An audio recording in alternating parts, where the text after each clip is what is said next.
Good afternoon, good evening, everyone. Welcome into the dive. It is match day 29, and we are here for Juve versus Walmart. Juve, it's the black and whites versus the white and blacks. Here we go.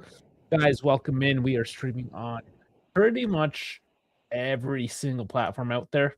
That's including, of course, YouTube, Twitch, X, Instagram, Click, and Assist. So, wherever you are, like, subscribe, follow, share, whatever the button is on that platform. Links are down in the bio description, all that jazz. So if you could, I would really appreciate it if you did. It helps for the algorithm. It pushes us, and yeah, it just brings more people in. So if you wouldn't mind, please do like and subscribe. And let's okay. I'm not gonna dive right into the Juve stuff. There's a couple things I want to talk about. Couple results here, right? Things are starting to get interesting again. In a way, they affect Juve, so it's not like I'm ignoring Juve right off the bat, but just recent results. Man, Napoli, bit of a scare. They do come away 2-1. Let's bring up the pop mob. Look at today's results here. Inter 1-1 to Atalanta. That was a tight one as well. 2-1 Lecce. Tomorrow, let's look at the table. Tomorrow, Roma and Como face off. So basically, we need to win tonight. you know what I'm saying? Like, if we win tonight, we are for sure at least in fifth. Because if Roma win or Como win, okay, they take fourth by a point. We get fifth, and then of course one of those teams drops back into sixth. If they tie, we're in fourth. So let's at least secure the fifth after tonight. We need to get the win. And I mean, look at the top. Inter, Milan. If Milan tomorrow if they beat Lazio, that's a 5-point spread now all of a sudden. It was 10. It was looking like it was going to be 13. Inter has started to slip. And Napoli they're at 59 right now. There's enough pressure. There's enough pressure happening there, right? So first, second, there's a fight happening there. Fourth, fifth, sixth, there's a fight happening there. Atalanta's not that far back, 47. 10 games left. Some of them are 9, like not 9 to 10 games left in this season right now for Serie A. And things are starting to get pretty freaking exciting. I don't know my background. There we go. There's my background. Okay. Sorry about that. The background wigged out. Costello, how's it going, buddy? Let's get the comments on stage. Hello, have a good feeling tonight with Keenan playing up front. Okay, so thank you for the segue. We will get into the game proper right now. Let's look at it. Because, yeah, there's more to talk about here with the lineup as well. It's an exciting night. Oh man, there's other results that I want to talk to. Maybe that's a halftime thing. Let's focus in. We got 11 minutes. If we got some time, I'll go over to Germany for a second. But for now,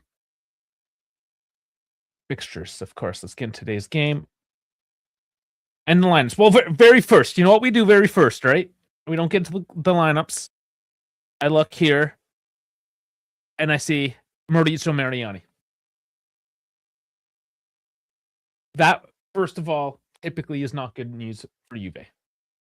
Now, refereeing the past couple weeks has been pretty decent. If anybody watched the Inter game today, and I can't believe people were crying. Inter fans, I swear to fuck. Annoying sometimes. They were flopping. I swear to God, Mkhitaryan was trying to commit. I don't think I can say that word, but like throw himself off a building. It looked like he was trying to throw himself off a building. Inter was flopping all over the place, and now their fans are complaining. No, justice was served tonight, in the sense that there was no stupid calls. They weren't calling it, and that's why they got scored again, because they were flopping, looking for a penalty, and they didn't get it, and they got scored on because they were sleeping. So, is Mariani going to be an issue tonight? I don't know. We'll see. I'm definitely paying attention to it, and there's my camera. So, That's me acting up too. I don't know. We're gonna have one of those days, aren't we? We're just gonna have one of those days. We'll work with it. All right. The other thing I want to point out is the weather. Now it doesn't show it here, just cloudy, 10 degrees. But it live here, it's raining. It's pissing rain. We saw it in the other games in Milan. It's raining right now, and we have not played a good game in the rain this season. Okay, so now that I got all the doom and gloom out of the way, let's talk about the actual lineups. I just felt like I needed to preface that, because history has a habit of repeating itself. So, okay, let's look at the home team here. Udinese, the 4-3-1-2. So I'm glad to see it's not a 3-5-2 or a 5-3-2. I'm parking the bus variation. This could still be very Parky the bus how they line up defensively, but hopefully a bit more of attack. As you see here, let's talk about it. Kamara, Kabasele, Christensen, and Hezebui in the back four. Or I should say Koi in that as well. Okay, standard back four there. Midfield, Ekelenkamp, Hallstrom, Zaraga. And now they're doing the 1-2 here with Atta and Davis Zaniolo up top. So they're definitely looking in a somewhat offensive type setup perhaps here today. Perhaps. So that should leave a bit of space. When I saw initially that this was a 5-3-2 before they updated the team sheets, it's like, oh no, not one of these games. But that gives me some hope that we might have some excitement today. It might be a little bit more open and fluid, and obviously messy with the rain. But let's look at Juve, and first and foremost, and here we go again. I think we're now 3 weeks in a row with Mattia Parin starting as goalkeeper. It looks like Michele Di Gregorio is voted off the island. Has Parin just become our number one? And I say 3 weeks. That includes the Champions League. That's 4 games straight. I honestly thought Di Gregorio was going to start tonight, but no. All right, the back four, 4-2-3-1. We're lining up here. So Cambiaso, Kelly, Bremer, Kalulu. That is the best back four. And your best midfield pivot of Thuram and Locatelli. Now, interesting here, Boga is getting the start. He's earned the start. He has done as much in a couple days as Openda has done all season. Zagrova as well, not really impressing. He gets the start in the left wing because Yildiz is up top with McKennie in the slot and Conceição doing well actually the past couple weeks as well on the right wing. So people have been calling for this. I mean, the proof was in the pudding last game. You took David off. The numbers with Yildiz in the 9 is better than David in the 9.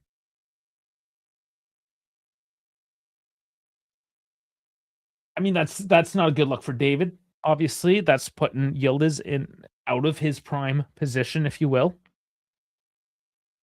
But Spalletti is making the adjustments. And now that we're only playing 1 game a week, you can play with your lineup. You can put your best lineup for that Sunday, that any given Sunday situation, right? Whoever you have, whoever's ready to go and just fight for this team and put the points up on the board. This is what we're getting now. That is the advantage. I know, loser mentality. We drop out of the cup. We drop out of the Champions League. Okay, it is what it is. But now we have a singular focus. And we're not the only team in that situation, right? So capitalize on that. I think we have 2 number 2 goalkeepers. Yeah, well, one's a slightly less number 2. You got to make. I know what you're saying, but for all intents and purposes, Protein is number 1. Hello, I'm new. What's your name? So from Katie Hutchings, 715, with the silly face. Well, as it is kind of small. My name's Dave. Nova Jenkins saying hi. Okay, with a cute little girl there. Awesome. All right. Oh, it's Hannah. You're not talking about like Hannah from like years ago. There's a Hannah that was. We're going back to like Bianconeri zone and turns and all that. Not that Hannah, is it? It is. But now you're Katie. Now you're Katie Hutchings. Okay, Katie Hannah. Who am I calling you today? Welcome back. That's awesome. Welcome back. All right. Well, everyone knew or renew or everyone welcome. Oh, it's from your great grandma. Okay, awesome.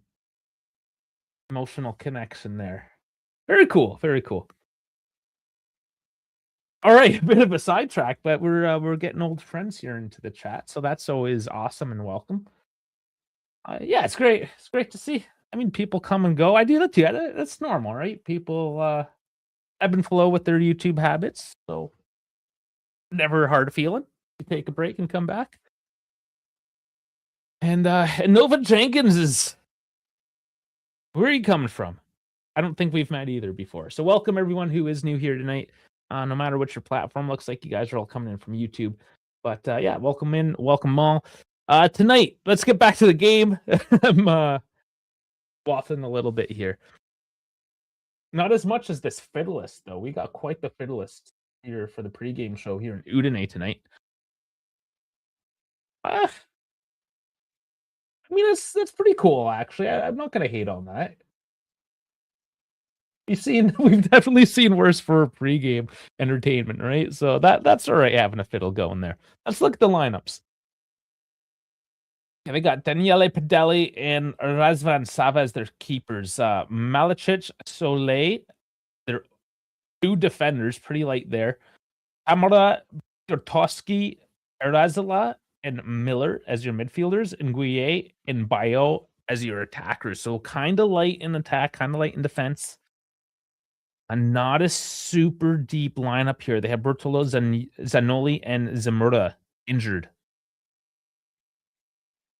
Not a great, yeah, it's not a great bench. Not gonna lie. There's a couple decent like Yurtovsky, Soleil. Guille's an alright attacker as well. Like they got something off the bench here, but it's not a deep bench by any means. Let's look at ours. Pinsolio de Gregorio, keepers on the bench. As expected. Now talking about light in the defense, we have Federico Gatti. That's it, just Gatti. That's all we get tonight. Emil Holm still injured. That's till the end of the month now. Midfield, Moretti, Kostic, Cabal, Coop, Agic. So lots of options to come either wide or centrally there. An attack. Dare I say his name? Dare I say his name? Eric Milik. He's actually here. He's actually on the bench here tonight. I don't know. I don't know how do we feel about this? Is this a ghost, a figment of my imagination? Is he just there on paper? Just to kind of, rationalize his paycheck? Will we see Eric Milik? I am not sure. But of course, to round that out, we have Lois Penda and Jonathan David on the bench, in the injury list. Vlahovic and Holmes. So Vlahovic trained this week. It's looking like maybe next week, but there's that international break as well. He might, just to play it safe, we may not actually see him until April 6th. I'm gonna call it now. I think it's April 6th. We're gonna see Vlahovic. Give him that international break. Maybe a few minutes at the end of next game. Like throw him in the 85th. Maybe. But that's my prediction for now. And Emil Holm, it says late March. Probably the same thing. April 6th after the break. We might see him again. Okay. Do I play Minecraft? I've tried it, but no, I do not play Minecraft. I did play the demo of that Windrose pirate game. It's something similar style crafting. It was fun. It's just a demo. Yeah, Minecraft was a little before my time in a sense, right? After my time? After my time is what I'm trying to say. It is. I mean, I love Lego. I just put the new Schumacher Lego in behind me. That released March 1st. I mean, building shit is cool. Costello, the ghost. Oh, the Ghostbusters. He is a ghost, though.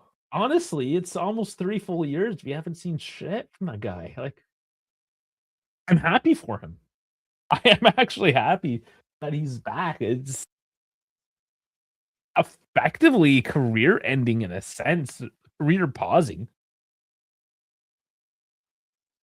Absolutely nuts. Nuts, anyways. Okay, it's time to get this party started. The game's about to kick off. Let's get the scoreboard.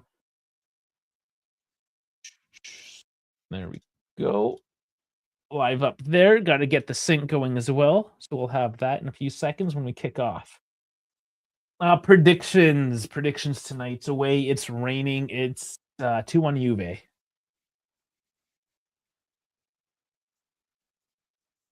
And yes, I think it was Costello. It was one of the guys there in the chat mentioned it that yes, the record against Udinese is pretty good.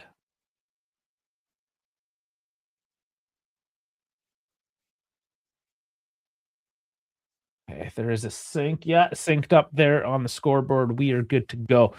So let's dive in. 0-2 Juve from Costello. Yeah, recent record. I got the scoreboard up now. But no, recent record anyways is fairly positive. There is a loss there in 2024. But otherwise pretty solid. Here's Boga.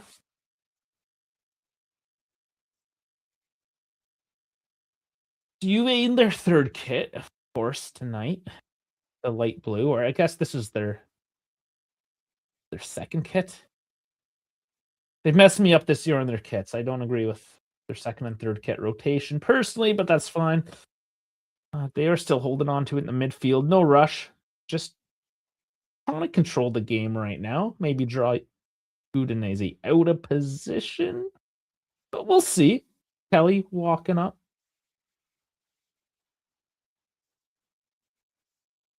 Loca going deep. That doesn't make the Chico. Oh, and there's the first slip on the wet pitch. I think that was Kelly trying to turn around the other direction and just... No, it was McKenny. So not critical defense in place, but it does show how wet it is out there that... Yeah, that 180-degree switch of direction, moving on defense. It could just be a quick little slip like that. You never know.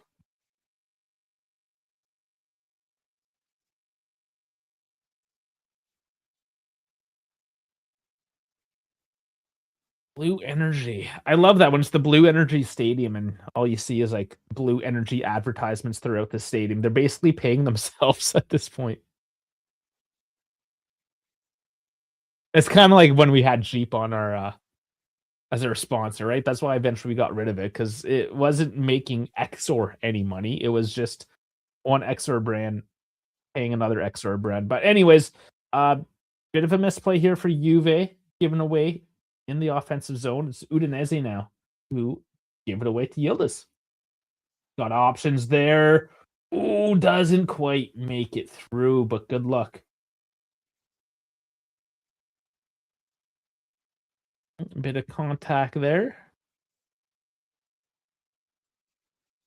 Gonna have thrown.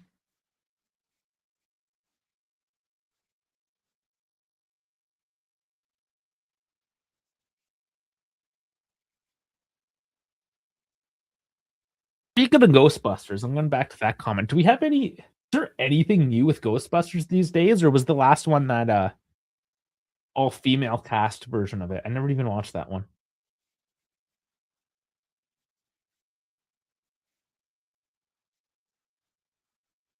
I don't know. Not the biggest fan of all the remakes these days. Just go back and... I mean, Ghostbusters is pretty old, but it's classic. The cheesy special effects and everything. I'll take it. And as they go long, and that's just going back to Bremer. So is that going to be Udinese's play today? Is play it long? Because I mean, Locatelli, Thuram in the midfield. That's going to be pretty tough. on this wet pitch tonight. But we got Kelly walking up. He's having, gonna say no issues, but giving away. And Locatelli does get the foul, no card. Did pull out of it. It wasn't, I mean, it was just a clip. Just a clip from an errant ball. You got to be careful with that, though, right? Giving away in the midfield like that, and all of a sudden you're making a mistake trying to track back.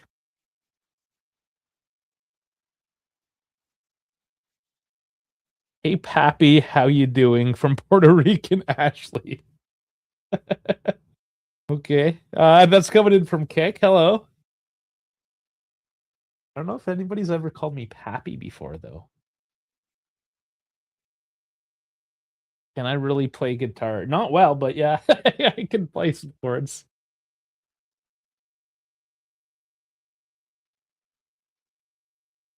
Excuse me, Chiro. What are you saying? Chiro just coming in hot today. What are you going on about there, Chiro?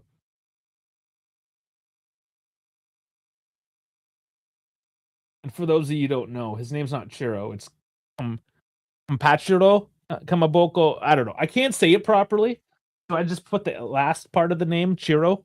It sounds like a Neapolitan name, Chiro. So if you ever wondered why I call him Chiro, that's why. Oh my God, we got we got all kinds of interesting comments coming in today. Gay bearded homosexual. If I'm gay and homosexual, isn't that like, does it cancel each other out? You said gray bearded, that would work. Yeah, no, nobody's ever called me Pappy. It's not maybe so much a thing. I don't know. Maybe it's not common anyways.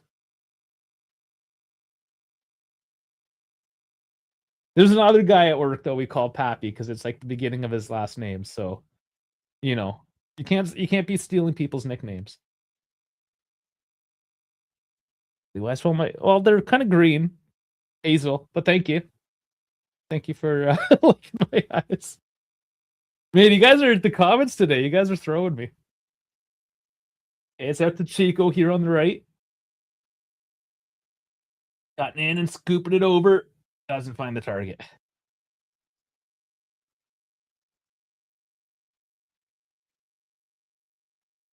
Go adjust my chair. I feel like I'm lounging too much here. I'm slipping.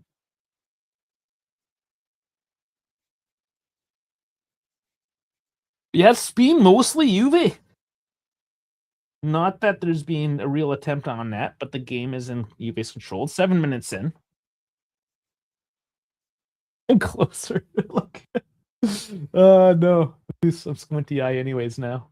Making me laugh. But yes, they're not a pure green or blue, honestly. They're some are brownish green, I suppose. Stolen from my dad. It's only us two in the family that's got them.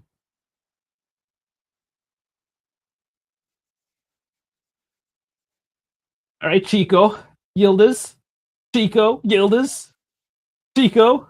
It's going back and forth. And he goes for this shot. Doesn't go through.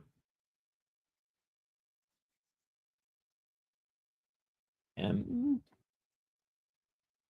whistle on that play there. Did it go off a hand, perhaps? Oh, yeah. It went off Thuram's hand. Yeah. Good catch by the ref.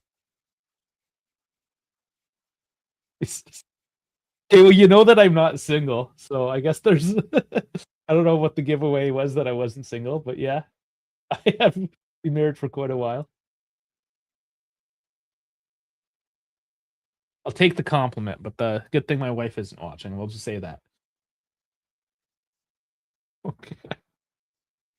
All right. This is Kick. This is Kick, ladies and gentlemen. I love it. Finally getting a non-bot coming in from Kick. It only took a couple months of streaming to Kick for it to finally pick up.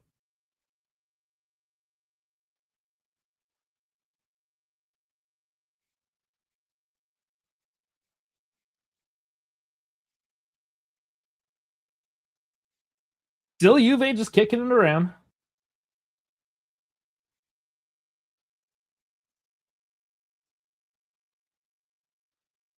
Loco looking deep. He does get Kelly. He does control. Kelly pushing up. No, that's McKennie. Jeez, the hair. The hair's getting me, man. It was easier when McKennie had the red, white, and blue going, eh? Makes more sense. It's like, what's Kelly doing up there?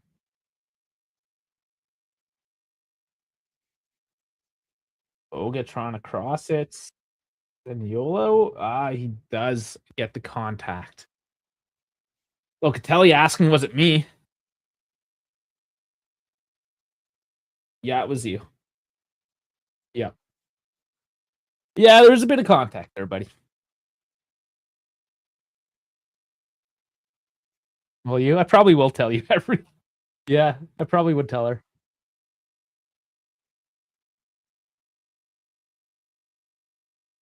All right, Mariani, let's keep this game going. So what do I like to do? I like to spend my weekends watching a bunch of grown men play a game where they mostly just cry, roll around on some grass and cry. Oh man, there's the F1 race this weekend too. Got up for the sprint. Man, these Asian races, the time slot they're wild. Sleep patterns are disjointed at the moment. If you know what I'm saying. Waking up in the middle of the night to watch a race. I'll do it again next week too, as they go to Japan.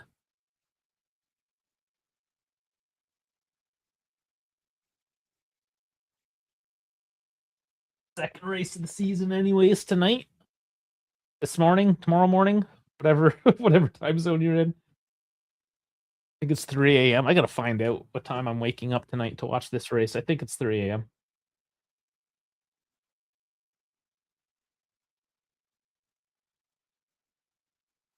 Yeah, and like Mercedes. Ooh, so much Mercedes guys there. Kimi Antonelli, the Italian, youngest ever racer to go on to pole. Yeah, 3 a.m. Oh, that'll be fun. So there's our connection there. Well, he's actually a Genoa fan. Genoa or Bologna? I always get those mixed up. Gotta be Genoa. Northwest. Here we go. Yield is blocked off. Trying to go in alone. I'm not gonna play some guitar right now. No, that's not gonna really set up for that. Nor would it pick up without the amplifier and everything connected. That's yeah, the mic's set up for vocals, not for instrumentals. Wouldn't really work out. You would kind of just see it as noise and block it out right now, the way I have it all wired up. Nice to Boga. He gets on it. Ooh, he gets the shot on. Was he onside even? Kind of ran out of space there. Ball went a bit deep, had a bounce. Oh, it was close. I don't even know. Dangerous slide in as well. Yeah, that's. Ooh. That could have very easily gone the other way for Zaraga as he slid in, but Juve kick it off quick. And headed back into play and out of the box. It's Juve coming in now. Centrally. Oh no, Chico. He was a little soft on that. Bounced out. Oh, and another foul. Oh, Boga. Well, what did I? Okay, let me check this out right now because is Boga playing a striker?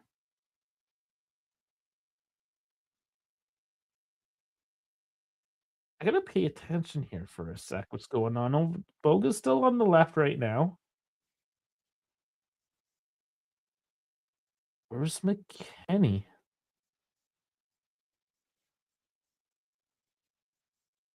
McKenny's on frame right now. Where's he playing? Outright. They have changed the formation. McKenny's playing outright.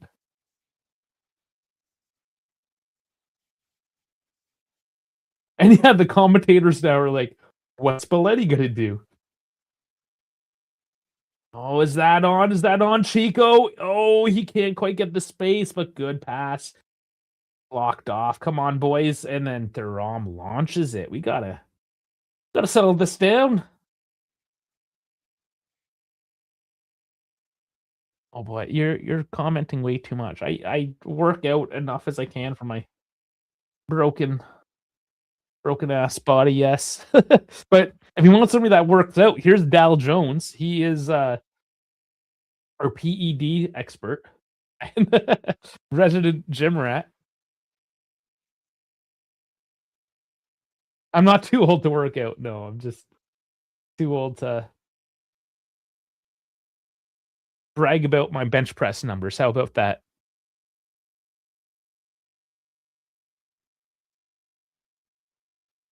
$32? It's okay. I'll take it. I'll take it. I let my age slip a couple weeks ago. Some people caught on.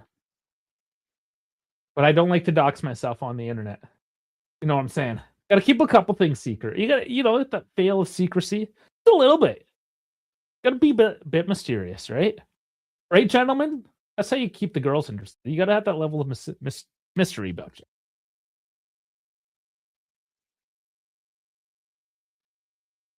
At least at first. Eventually, she'll know everything about you and even have your bank account, right? So, like, at least play the game for a little while. Here's Chico again. He's looked bright enough today so far.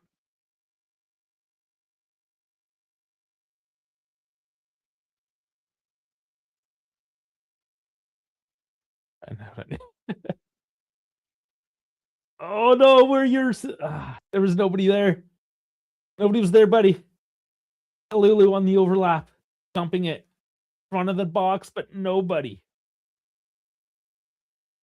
Oh, Yildiz was trying to. It was almost like a American football scrum a little bit there, getting blocked out. Couldn't make the run in. And Flair's going off now.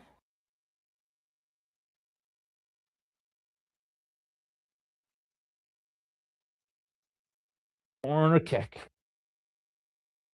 McKenny is in the box, though, for the corner kick. That's good to see. Inching up. Here's the delivery. Make it through. Yildiz on the volley. Punched out. Oh, it wasn't a clean hit. Kind of floated off Koi, who was able to punch out. But we have a whistle now. And that was hard to get anyways, coming in on that angle. Didn't quite make the contact. Good attempts. Worked the keeper at least.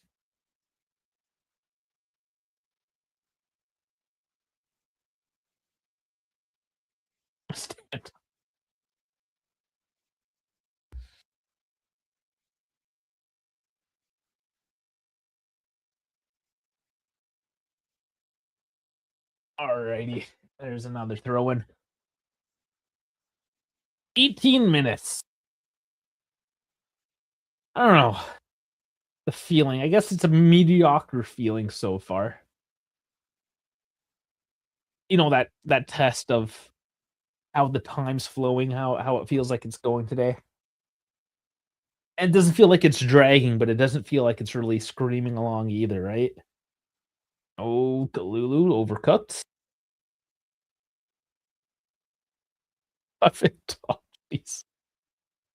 Yeah, I don't wanna disappoint you here.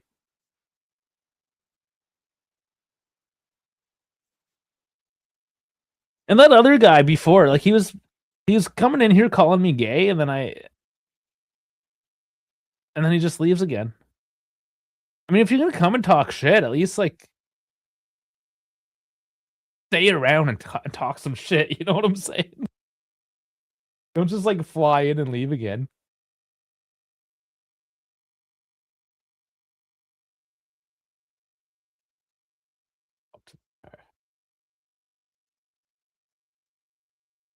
Hey, I don't dress my bottom half for these things. Don't want to embarrass myself. Probably full of dog hair. I just I fix the top end. I dress up the top end. Put on the same old pants I've been wearing all week. July, I had to go back and forth. My dumb dog. There's a funny story today. Gotta be not funny. It wasn't funny at first, to be honest, but um so it should be spring here by now, but it isn't really. We got another snowstorm last night. But it's warm enough that the river's kind of like flowing a bit and the shore isn't quite solid ice anymore. So I'm walking by the river, I'm heading home. And I mean, my dogs are off leash, just a field.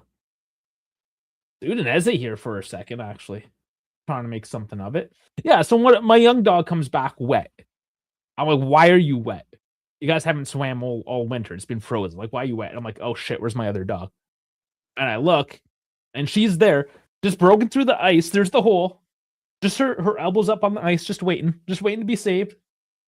Not freaking out, nothing. Just hanging out in the water, her elbows up on the ice.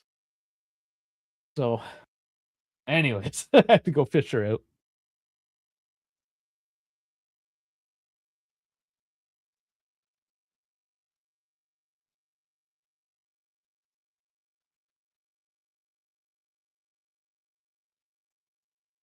So if you're Puerto Rican here, Ashley, because your name's Puerto Rican Ashley, I'm just gonna make some assumptions there of what your name is.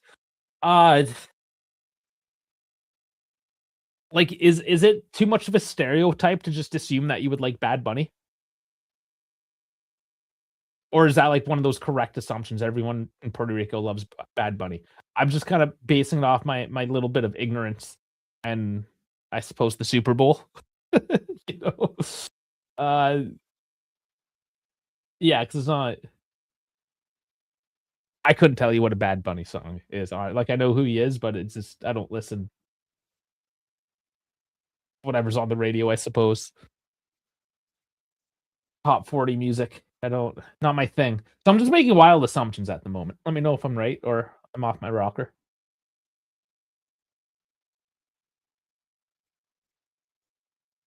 We like to make uneducated assumptions here sometimes on the channel.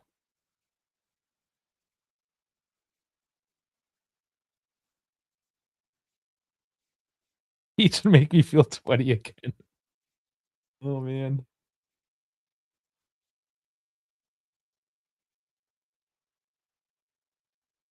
Well, looking at the numbers here, as Juve kind of hold on to possession some more. Not exactly the most high flying game, but everyone solid sixes.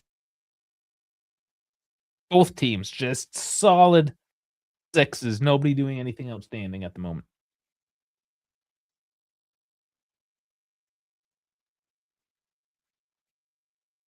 Currently, 65% of possession for Juve. That attack taken away by Cambiaso. And his shin, he lost his shin pad. That's the Roga. All right, there you go. Bad Bunny is the best Spanish singer ever.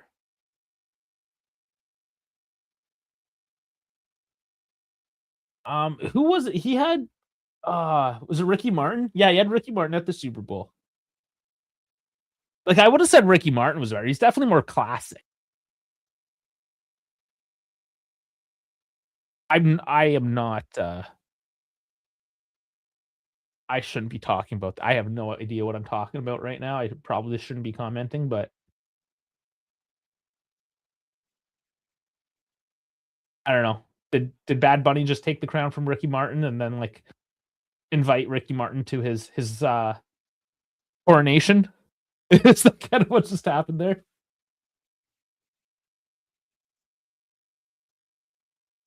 He doesn't look 50 though.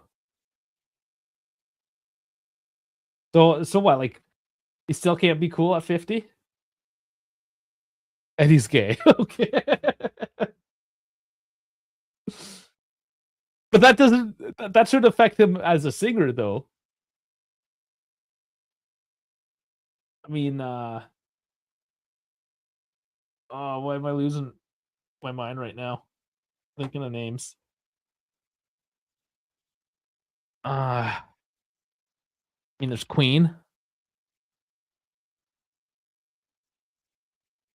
I'm just looking at gay. Elton John. That was the one I was thinking of. Little Richard.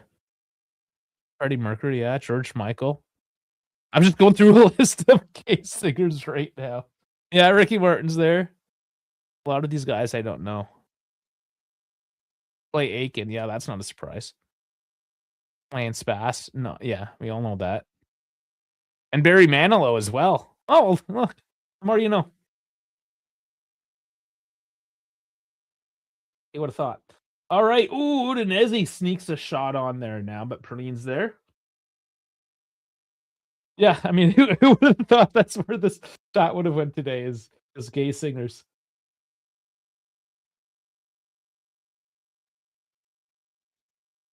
But here's my thing with music, right?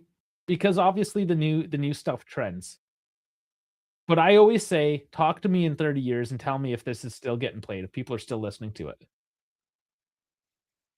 And there was so much music I even remember in high school, because I always liked to listen to the stuff from like the 70s and 80s, 90s, whatever. Like I've always liked that era. And then these, I don't know, Euro trash dance beat kids would come around with their gold chains and, you know, bopping their heads or whatever. I'm like, bro, tell me in 30 years that you're still listening to that crap. It's still good music. Because my stuff that's already 30 years old is still going to be listened to in 30 years. And that's kind of like my measuring stick for that shit, right? No, new music is literally good for a week. Yeah, it's just trendy. We're not going to be listening to this. Like, I have my doubts that in 30 years, Bad Bunny is going to still have the same stature that like a Ricky Martin would have. Just for instance. Like the staying power, right? I don't know how much staying power a lot of these modern artists have. Because they're not doing anything new or unique necessarily.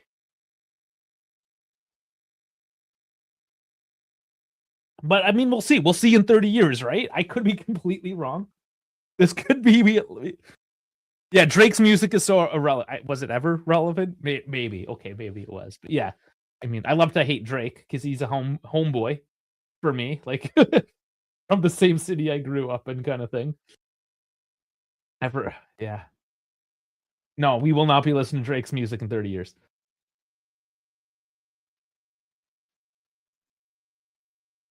And yeah, Inter.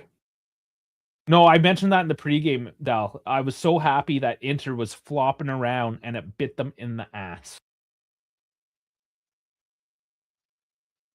And then to see Inter Twitter accounts crying about the injustices of it all. I mean, shake your head. First you defend Bastoni, and then you cry that the league is out against you? Like, what's going on? Which reality do these people live in? And for weeks, I was yelling about stop this tribalism. We should just demand better refereeing, and not call these light ass flops and the acting and the pirouetting and just the flopping in general, right? And we saw a ref today not bite on the bullshit. And the Inter fans were complaining about it. Kendrick Lamar violated Drake. Yeah, and well, then that's the other thing. Like, Kendrick, clearly, he won whatever that battle between Drake and Kendrick that was going on, right? But then I also ask you, will we be listening to Kendrick Lamar's music in 30 years from now?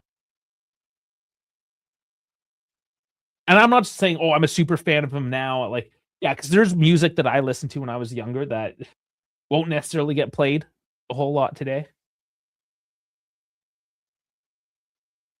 but I still listen to it because it's music I listen to. It's my thing. I'm talking about in the general zeitgeist of society, right? Like, will Joe Blow on the street know who Kendrick Lamar is in 30 years?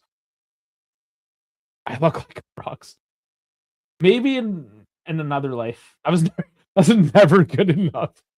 Oh man, never good enough to be a rock star. That's for sure.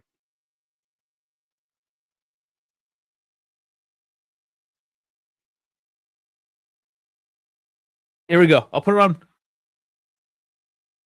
Since we're rock stars, there's my Metallica hat. Metallica hat, engaged. Let's go. Yeah, it's got dog hair all over it, of course. Doesn't even fit me the best, this hat. Not a big fan, but you guys summoned it.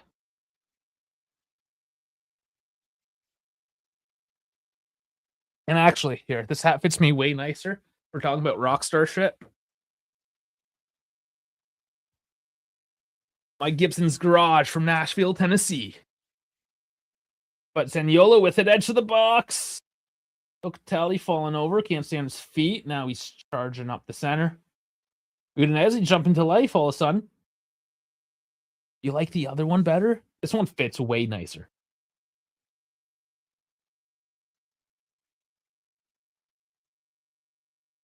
I'm getting to my hat wearing point again anyways, because I haven't cut my hair. I don't know, 2-3 months.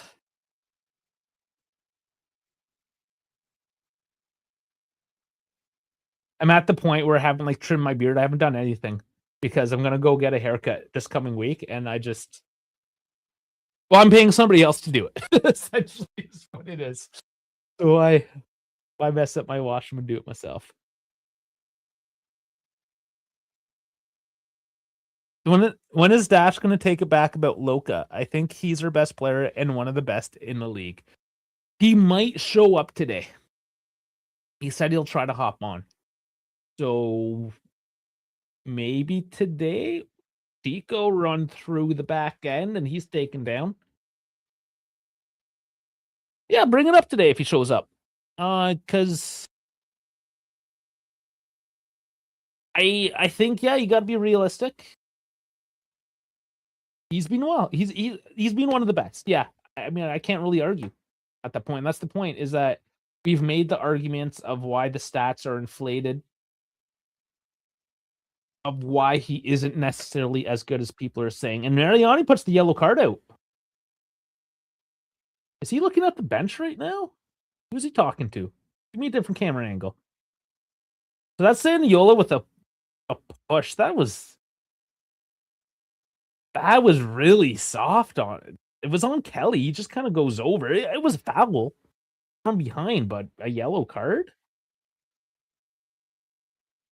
And it could just be an accumulation of those types of plays that the ref is fed up about.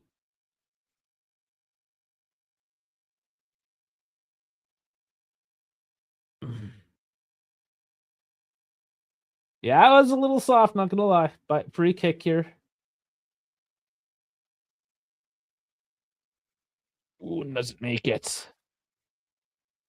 Let me behave before you kick me up. Oh, Jesus. I mean, I don't kick people off the chat here. You like this hat better for some reason. Oh, Metallica hat. Actually, it's not old. I got it last year. What's your IG? I mean, my only Instagram is the channel Instagram. I'm not gonna lie. And there's the QR code. There's not gonna be any pictures of me. I hate to break it to you. I only social media because of the channel. And ooh, good delivery. Can't quite find the connection though. Locatelli has to do a weird head flick to keep it down. Juve looking for another one. 33 minutes now. It's about time. Gildis scooping. Zaniolo's on the ground. He's getting a little scrappy there. And who else is down? A little bit of a tussle up in the midfield. But Zaniolo, sorry, that name sometimes. And YOLO, getting a little tricky on the ground. Has to watch out after that yellow because just throwing your legs around like that, you never know. But rolling it back looks like Thuram and Kelly tackled each other there. Bit of friendly fire.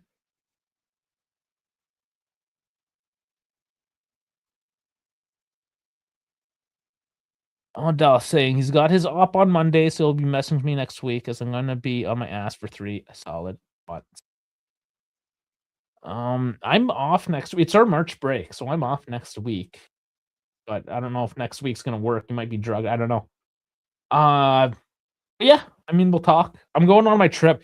Once again, I have somehow lined up being away for work while the international break is on.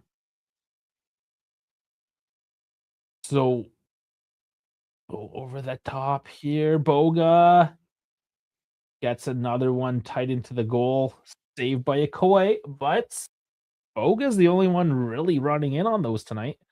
And he's looking good as he starts to play a little more centrally.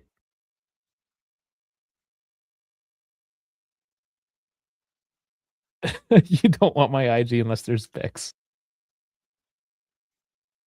Yeah, I honestly don't like taking pictures of myself, and I don't take pictures of myself, and there's just not much to look at. Oh, bouncing all over the box here. They can't get it through. Loca is really trying to push it through. McKenny, wow, that was clean apparently too. He goes wide. Yildiz is there. He's settling it down. Boga, and that one went wildly sliced out of bounds, and it's a bit of chaos there for the boys. Once again, can't capitalize, but Udinese hasn't shown really much the other way. Let's look at this back with McKenny. It was a quick look. He definitely got some ball in that tackle, but it did not.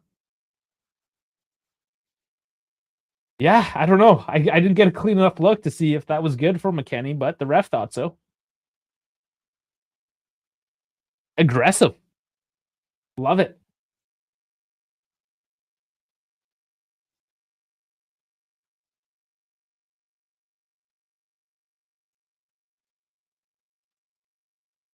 Oh, Adele saying he likes the shorts that I've been doing. Well, thank you. I've obviously been trying some new stuff, as clearly you've noticed there. Nice over the top again. Here's Yildiz. He's got a bit of space. Is that Kalulu running in on the play? No, that's Boga that's running in on the play centrally. Oh my god! Like the fact that I'm confused of who's running onto what is excellent, because at any given time these players are running forward, whether it is Kelly or Boga in this case, coming right up the pipe. Yeah, that's onside. Over the top to Yildiz. Just a perfect pass. Perfect pass into Boga, who's got the clear space running in just to tap it in. Another one for Boga. What a pick. We're talking about a $4.8 million player that we are clearly going to buy. Like, wow. Welcome back, buddy. Welcome back to Italy. I love it. What are his numbers now on the year? Playing as striker. Just fuck. Nuts. 2 goals, 1 assist. So that's up to 3 goals and 1 assist now. 118 minutes played. I mean, those are pretty good numbers. It's not a large data set at the moment, but not bad. Really nothing you can complain about for one alone that came in January, and 2, the redemption price. This could quite possibly be some of the best business this club has done in the modern era.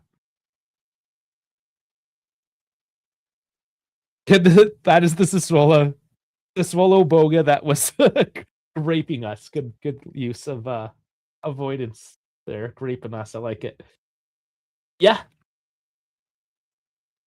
So this was the Sassuolo as well, if you remember, that had the Locatelli, that had the Fratesi coming up through the ranks. The Sassuolo that was pushing through the mid-table and into the top of the table before they sold all of their players for way too much and got relegated. Which is kind of looking like the Lazio trajectory at the moment. Get Berardi. Now we should get Berardi. Oh man, Berardi hasn't. Oh my lord. No, I know you're trolling, but come on. Yeah, Loka and Boga did play together, actually. Yeah.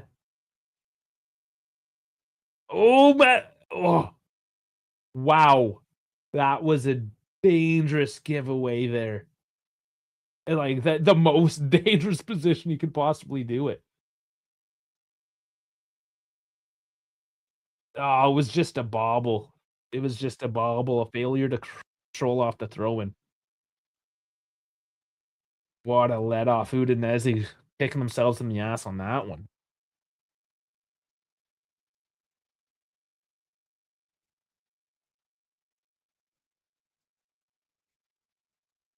So you think Berardi would do better than Costas, Chico, and Zagrova?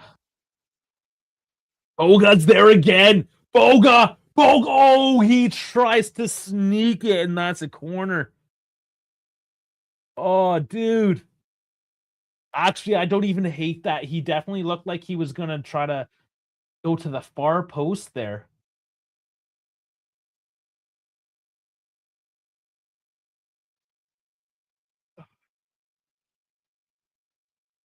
Does he? Yeah, he might not have touched it, the keeper. It's a corner regardless. That angle. Maybe, maybe not. I don't know. It was tight though. Okay, over Openda. Openda, I hate to hate on him. I know he's capable of so much more. Oh! What a reaction save. My lord. It's Chico now with it.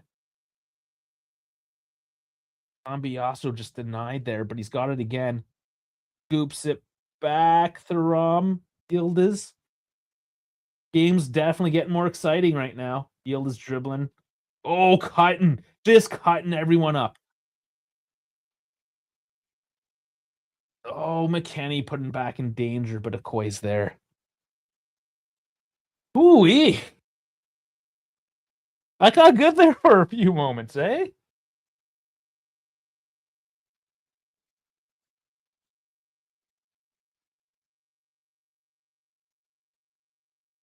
What talents do I have? I guess talking. I have a talent of talking. As you can see, I've been doing it for an hour now.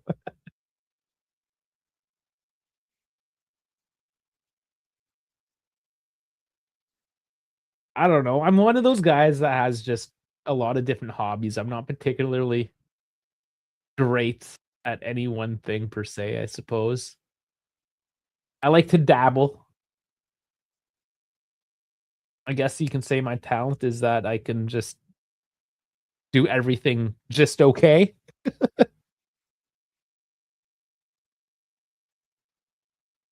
Ooh, Loka. Not the greatest tackle, but it comes off. This is one of those matches. I don't know. Is Loka gonna get in trouble? I picked up a yellow at least.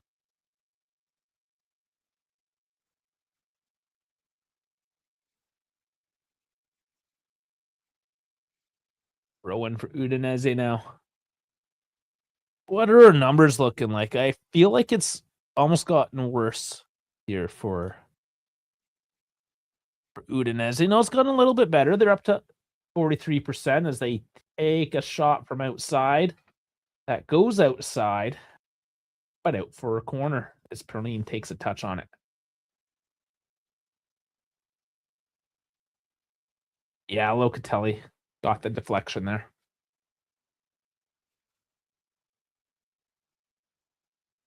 But that's where Udinese is right now, taking shots outside the box, trying to make something happen. We got a minute left.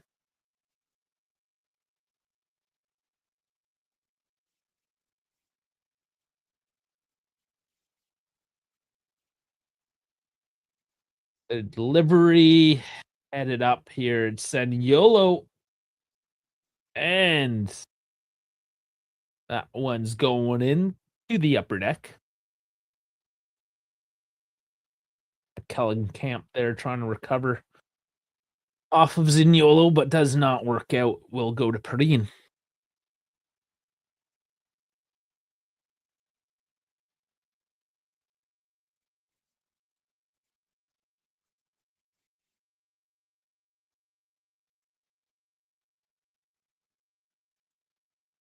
Taking their time now, hoping that there's not much left on the clock. And I guess we'll wait to find out how much time is added on. Not usually it's just ready to go. Not today though.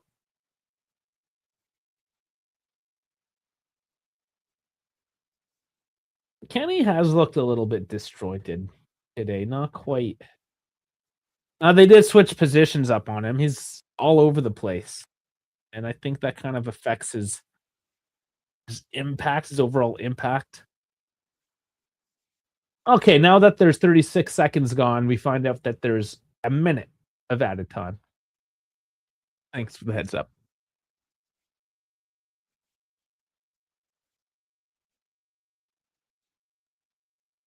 And we'll just see this clock down, I'm sure, here. Berlin booting it downfield, getting it deep. And there is the first half. So 1-0 for Juve. And it's looked pretty decent. Not too bad. Let's look at some numbers. How are we all feeling after that one?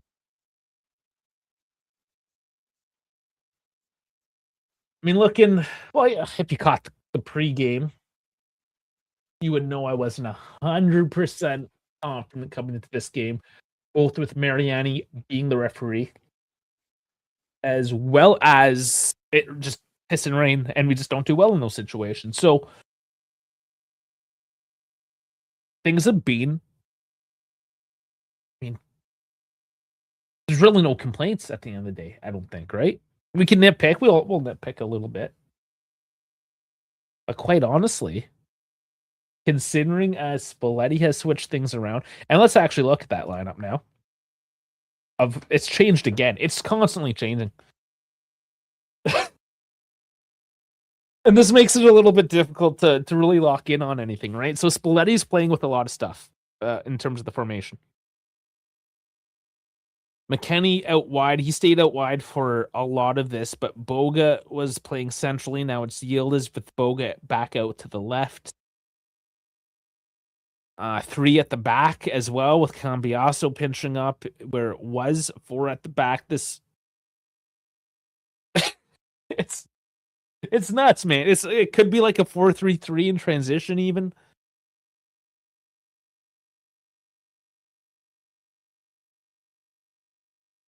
Spalletti ball. We got Spalletti ball. This is it. This is the modern Juve right now. Is we have no strikers, so we're just gonna throw everyone in a striker at some point. It's almost like we're playing Little League. You know how in Little League everyone has to take their turn as a goalie? It's kind of like that, but reverse. Everyone has to take their turn as a striker right now. So throw them all in, try everyone. Hell, I mean, David might even get a chance of a striker to see if he's actually worth keeping that position at the moment. Who knows? But let's look at some of the numbers here. Karlstrom picks up a solid 7, the only 7 there for Udinese on the game. Let's see what he did to earn that. Dominated the midfield. Passing, 24 for 26. Yeah, he's on point with the passing. He's being a solid defensive midfielder for him, kind of shoring up the team. The team that is falling asleep all around him. It hasn't been a great half for Udinese.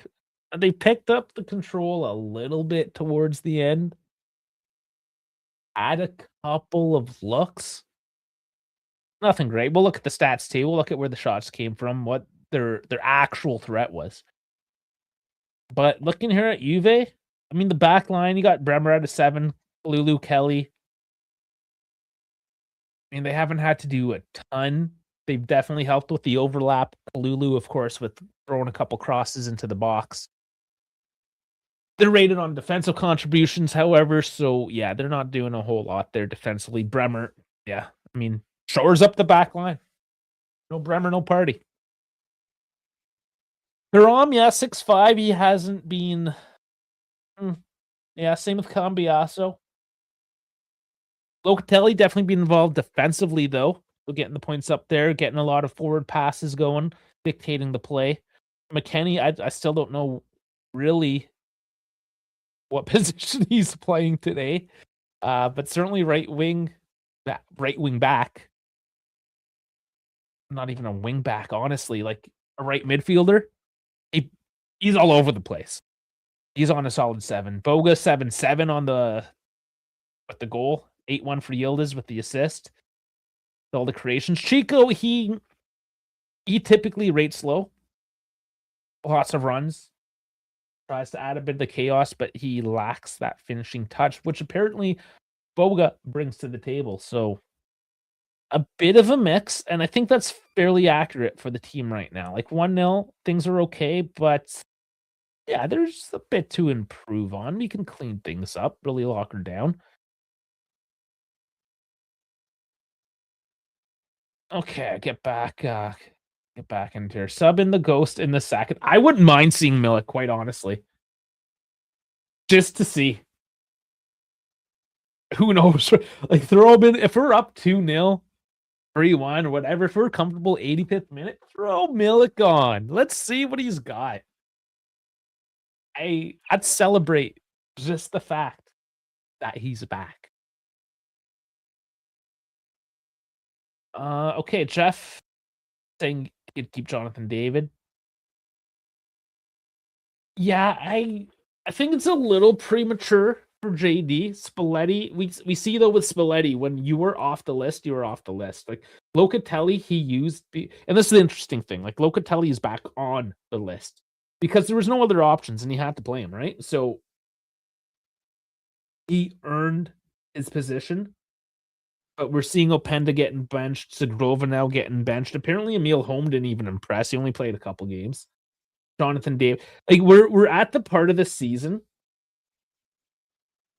where he's making the players realize that, like, listen, we're talking about contracts. We're looking towards the transfer market.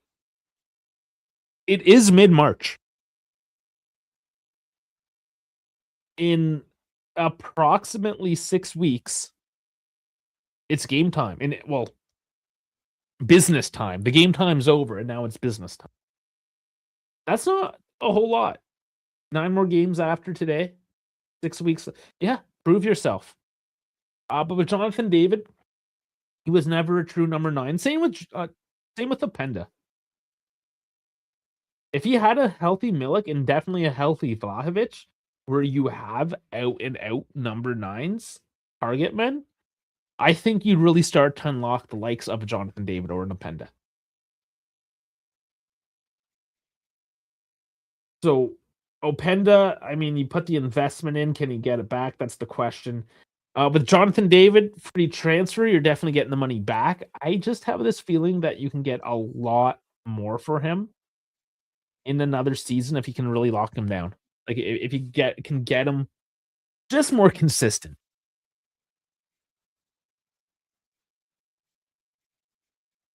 KB here, keep up the grind. You as well, buddy. You're grinding on your channel as well these days. The grind is real. Hoxa. How do I say that? Hoxa. Idon Zagrova should have more playing time. Should he? I don't know. He started to get more playing time as he got healthier. He doesn't offer anything different than Chico, and Chico I mean, this first 45 hasn't been the best, but his previous 2 games have been good.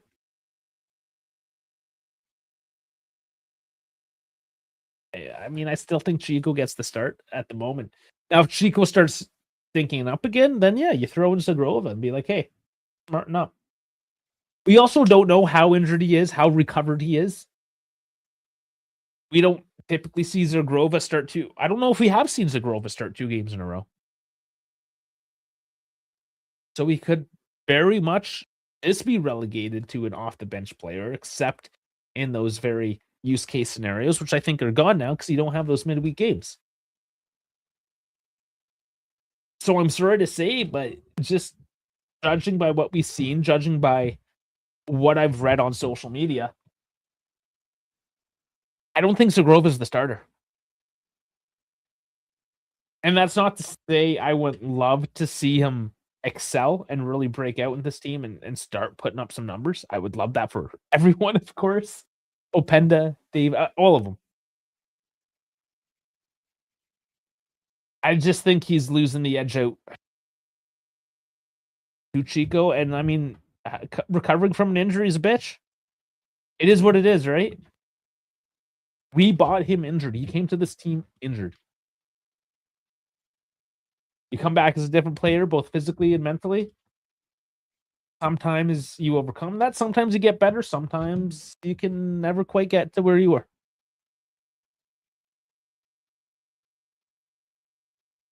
But yeah, I mean, you do need minutes to get that consistency, right? So I am never disappointed when I see Zagrova come on for Chico as a sub. That's just kind of the state of affairs right now with the team, right?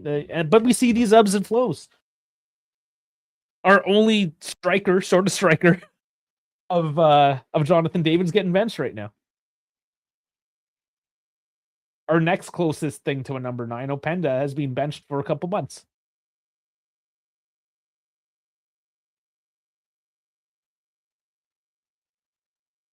Okay, Chico and Zagrova aren't the same, but they fill in the same hole. They are interchangeable. And I've been saying this for weeks. You put on Chico, he takes the ball, and he goes deep. You give it to Zagrova, and he cuts in early at the top of the box. One turns off at exit 1, one turns off at exit 2. One gives you a deep cross, one gives you an outside the box cross. None of them score. Not consistently. They both lack that consistency. And yeah, I mean, we can tease apart. There's differences between the players. We can definitely tease them apart. But at the end of the day, I don't think either one of them. What's the word that? Obviously, it's a different impact, but they're not like a trump card, right? It's not like if we're missing Bremer or we're missing Locatelli, things have gone to shit. If you put in Zagrova, you put in Chico, whatever. Kind of what I'm getting at, right?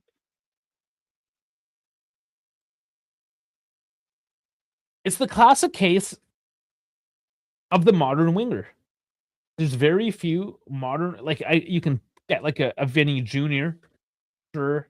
I mean, Mo Salah on his day. I know he's past his prime. I mean, just the modern winger, the modern footballer. Ah, oh, man, we're pontificating about this shit. Okay, you disagree. Whatever, we'll disagree on it. But they both have shitty numbers at the end of the day. So, I mean, either one of them can come out and prove me otherwise. I don't care. Let's go. I mean, Cassell says it well here, too. Chico has speed, Zagrova has flair, but both are inconsistent at scoring goals. They accomplished the same thing by doing it slightly different. They're just average ass wingers. I'm not going to glaze either one of them. They're both just average ass wingers. The only problem is the amount that we did end up paying for Chico. And that makes the fan base criticize him a lot harder, just like we've criticized Vlahovic very hard because of his price tag. I think that has a lot of it.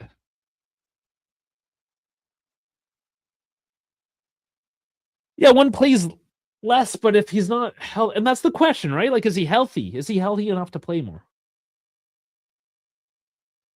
That's the missing information that us as the fan base do not have. And to take the quote from Dash there, the number one stat is availability.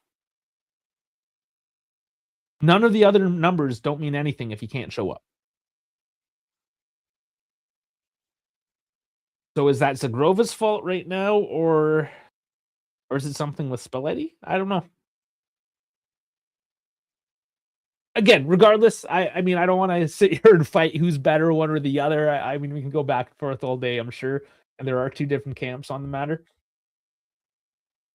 Both of them need to pick it up a little bit. We need to see more from either one of them, or I mean, for both of them. I don't care. Let them both kick off. I'd love it. I mean, I want David to kick off. I want everyone. I want everyone to just really click. Yeah, as a Grover another season, I would give him another chance too, just like David. Different reasons, of course. Durham's going back to the tunnel. And here's Oop. Uh-oh. Well, that's never good. Guys, give me a sec. I'm and for was it Ashley? Do you want to see me stand up? Yeah, Puerto Rican Ashley. I'm gonna go blow my nose so I can talk for another 45 minutes here. You'll get to see my pants. Maybe. Not really.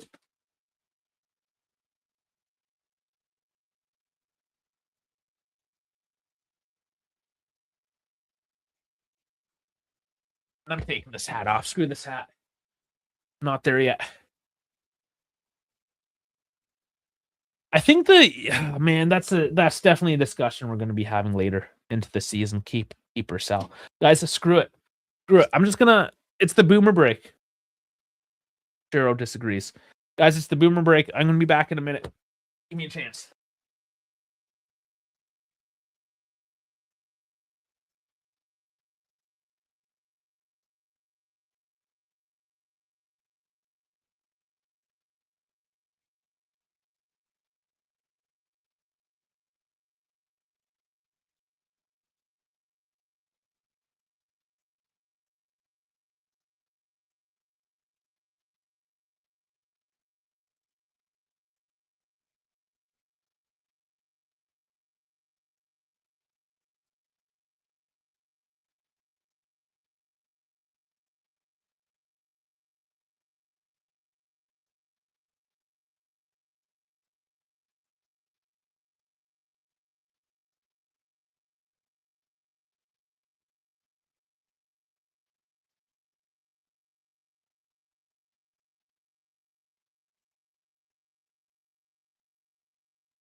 All right. Yeah, Udinese is just coming out of the tunnel too. That's it. Well, since his bladder needs to be empty, truly a boomer. Yeah. You know, I don't know if this was. I had to hold it in really long one time. I was stuck on a bus, a school bus, not the kind of bus that would have a toilet. I think it ruined my bladder. Or maybe that's just my excuse. I don't know. But we're about to get the second half here. Let's get the scoreboard going.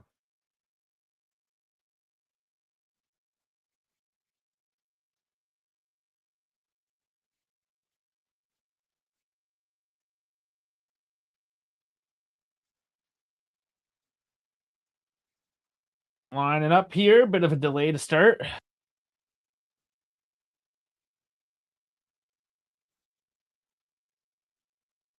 And now the whistle. All right, second half. Let's go. Yeah, sync is good. All right, and here we go.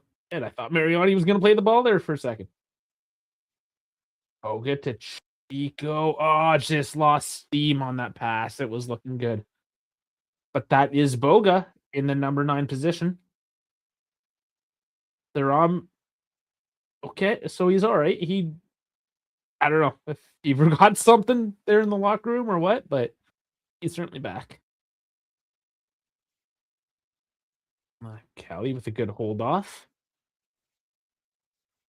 As Zaniolo, he's a bit streaky, right? He's not on his day. Doesn't always look so great. Yeah, now you're right. As soon as possible, always empty it. Yeah. Yeah, sometimes you don't have the option. Ooh, kind of dangerous ball in there. But yeah, McKennie sitting back deep, so playing the defensive role. Just his versatility. I'm so happy they finally rewarded him with a new contract.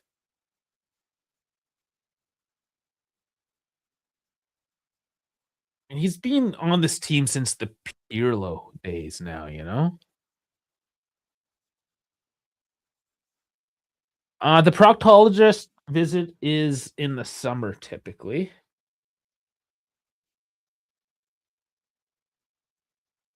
But yes, I do go every year. It's also because I have a family history as well. I've been going for a few years now, just as a precaution. So yeah, I know all about that experience. Not so bad. They lube me up real good. Yeah, so Coop is coming on. Not quite yet though. Yeah, Thuram looks like he's nursing something here. So he must have said, "Let me try it out, see how it goes." But he's not looking the latest on his feet right now. Looks very stiff.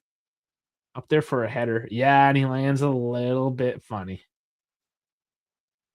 He's got to come off. That's concerning.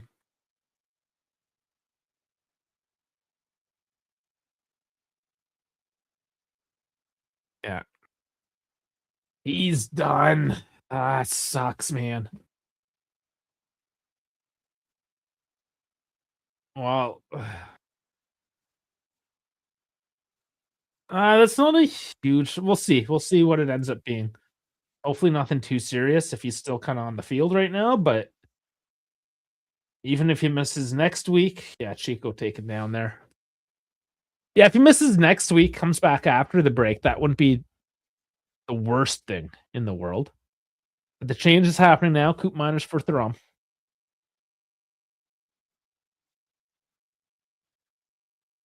I want to say it's his groin. Just the way he's moving. Is it another pulbeja?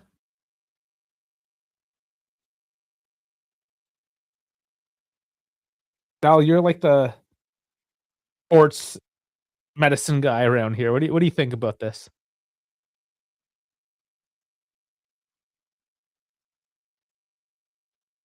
The Irish. So it's Northern Ireland that they're facing. I wonder. I know that's a touchy subject. Typically, when I say the Irish, I would refer to the Republic of Ireland. Because Northern Ireland, you would still call British as well, but I think it depends who you talk to. Hmm. Yeah, that's an interesting one. Oh, McKennie just getting walked up onto. And Christensen goes down. Dude, you just like climbed over a 6-foot dude and fell on your ass, and now you're crying about it. You did it. You did to yourself, bro. Oh man.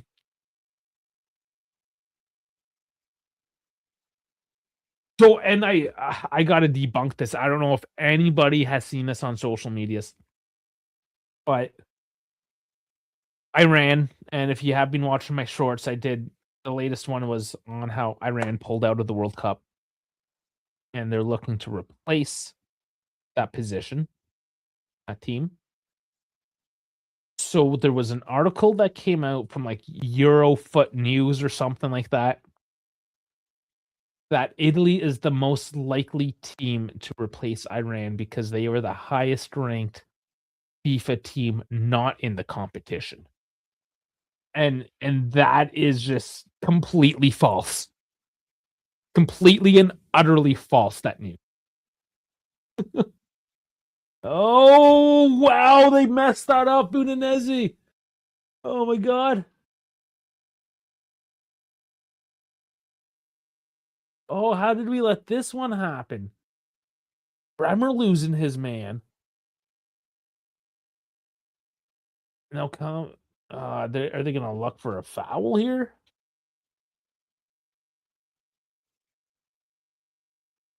They're talking about it. I don't know if we'll go to the bar.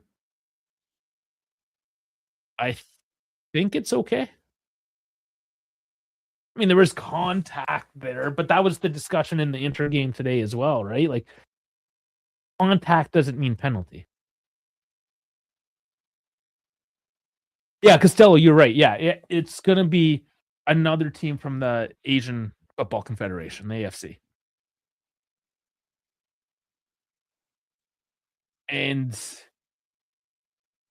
off the top of my head, I believe it was Saudi Arabia, Bahrain, Kuwait. I'm getting confused with, I think, the racetracks that are getting canceled here because of the ongoing war. But like, yeah, it will be from the AFC regardless.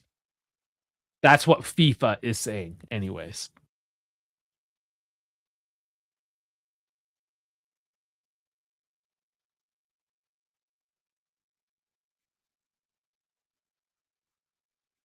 Ooh, and Yield is now holding his knee. It must have been a bit of contact there. Was it knee on knee with Zaniolo?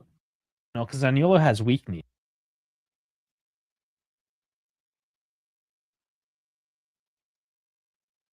No, that was Karlstrom, I think he made contact with. I think it was a bit of knee on knee. He should be okay, I hope. Picks up a few of those every match, so I mean, Yield is fairly tough, generally speaking. Like, he does take a lot of tackles and knocks throughout a game. Well, McKennie was very heavily hauled back there. They're not going to call it. The Asian Persuasion Federation Nation. Jesus Christ. Oh, fuck.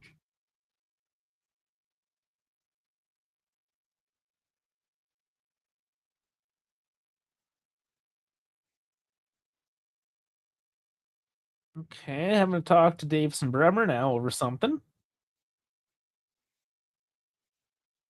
They're getting a little too handsy with each other. Tell them to keep it to the bedroom. But yeah, Mariani, not gonna lie, so far. I mean, fingers crossed. Don't want to jinx it here, but he's had a pretty straightforward game.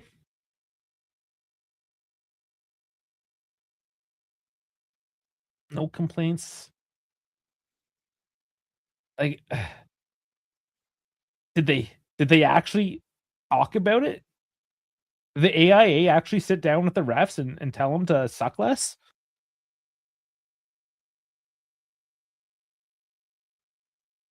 Like, I'm so jaded at this point that I don't want to believe it, but the past couple of weeks have been decent across the board.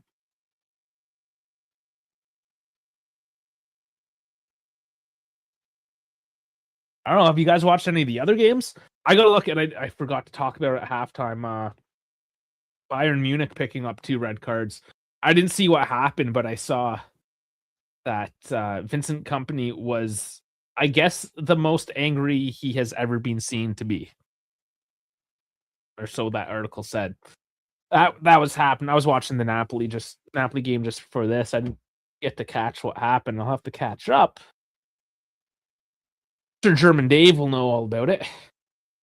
Actually, funny story there. And again, if you guys have been watching the shorts, I've been pumping out Tudor ball. Free kick here for Locatelli. Get back to that story in just a moment. Oh, leaves it off for Coop. Nope. So, the reason why German Dave usually isn't here on the weekends is because he's at over the top. McKennie is he a striker again? I think he's a striker again. He's moved. It's nuts. So yeah, he was at the Hertha Berlin game, and last weekend between Hertha Berlin and Tuchen Munster, there was a penalty bar check in favor of Hertha Berlin, like for their penalty kick.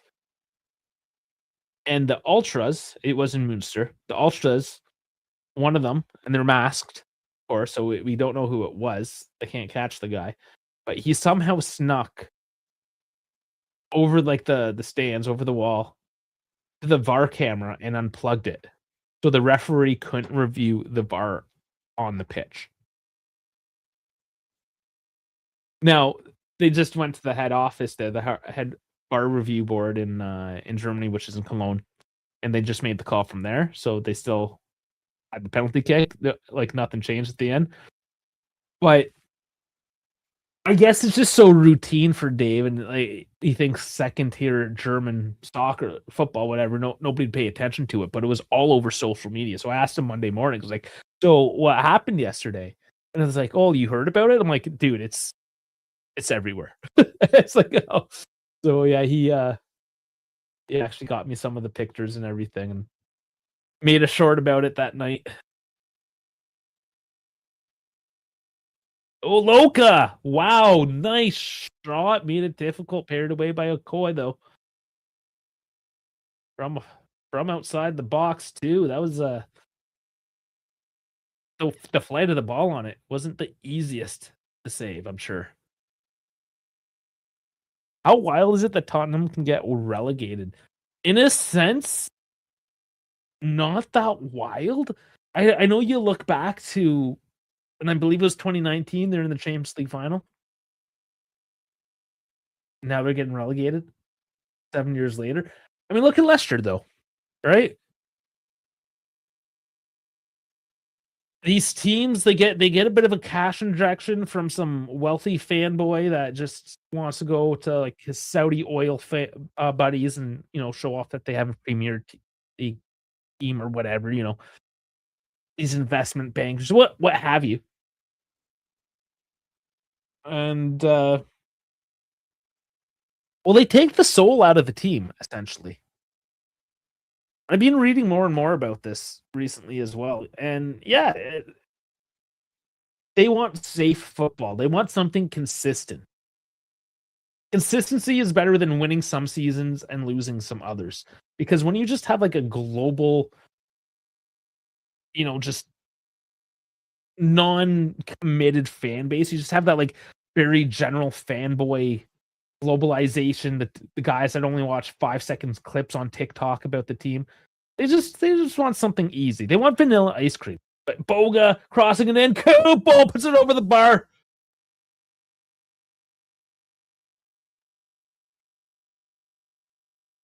Yeah, Tottenham was always a nothing team. Then they became something. They had a sugar daddy coming for a little bit. And yeah, this is what they get. So in that regard, no, I'm not really surprised.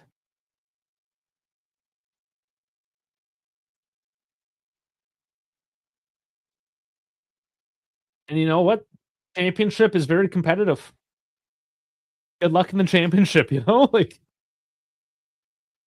they're going to be fighting with the Wrexham next year for promotion. Think about that. Ooh, Juve get away with another one. I don't know how, it looked like there was contact there, but no call.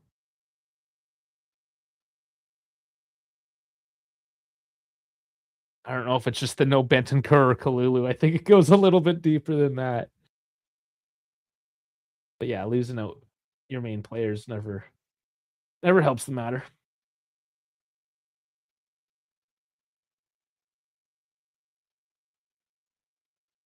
Yeah, so Costello, if you're interested in this kind of stuff, and for anybody for that matter, there's this guy on Twitter I started following. I I don't know if this guy actually sits down every day and writes these long articles or if it's like an AI bot. I'm not sure, but the information is gold. It's called a Joje or a Yoye, AJOJE, and he says he's a FIFA lawyer, some shit like that. And they are long reads for a Twitter post, but they're packed full of information. And this is the kind of topic that he likes to hit on, the financials, the club ownership. He just released one today regarding multi-club ownership as well. Because Atleti, if people haven't heard out, Atleti just got bought out for like 2.3 billion, I think it was. And it's not just the football club; it's the whole, of course, the whole entertainment company that's behind it, right? Like Juventus isn't just a football club; it's a entertainment company, right? Because they own the stadium, just like Tottenham owns their stadium, so they can have concerts or whatever sort of events at the venue. As well, like they have the museum, they have the store, like they can add on. Like it's more than well, J Medical, right? It's not just for Juventus players. Anybody can pay to go there, right? It's a business. Oh, parried away, no rebound. Couple of scary moments for Udinese there as Juve try to lock down at 2, but no luck yet. Udinese with a bit of control. Jeers from the crowd now, though. J Hotel, yeah, there's another one.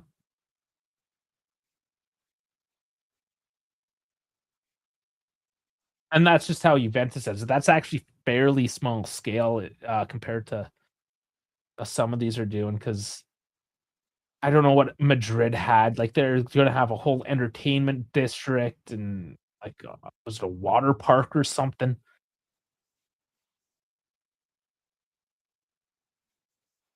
And well, in the States, the model comes from the US where it's not just a stadium in the middle of nowhere. Like I laugh. So the closest arena to me is in Canada, the Ottawa Senators hockey arena. And now it's built up, but like 30 years ago, oh Boga got excuse me. Yildiz. Oh, big deflection. Going for a corner. And I mean the arena's still kind of in the middle of nowhere, but at least there's stuff within 5 minutes. Back in the day, it was just an arena outside the city. It's just nothing there. Like who wants to go there? You got to drive all that way for a couple hours, watch the hockey game, drive all the way back home. No, you want to have a whole entertainment system. You have the football field, you have the soccer pitch, the hockey rink, you have multiple venues with the bars and the shopping and everything. You make it a whole experience. That's the business. Oh, another dangerous cross in, and it dribbles just outside the post. Is that another corner, though? Yes, it is.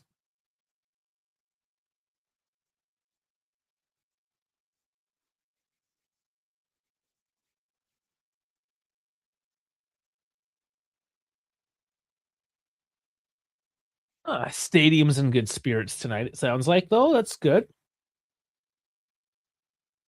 They're not always like this, as we know. Very temperamental. Not as bad as the Lazio fans, though, at least. Ours actually show up.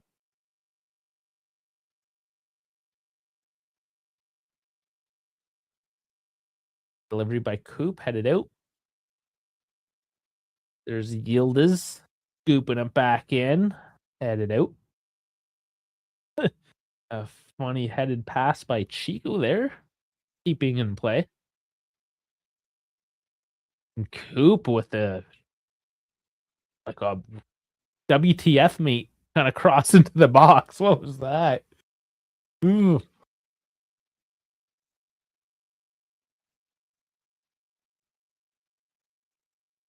Udinese with it. Do we see any sort of killer instinct from them tonight? Just a couple looks so far.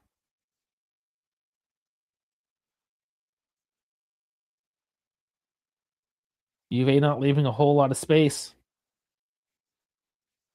Chico doesn't quite do the job defensively there. And Udinese try to cycle back onto the right side now. See if there's any more space there. Bounces off Cambias, so there is a bit. And that was not a good shot. Arlstrom trying from just inside the box and launching it. Making way now for a couple changes here. Elliot Sala, I see coming on. And Miller.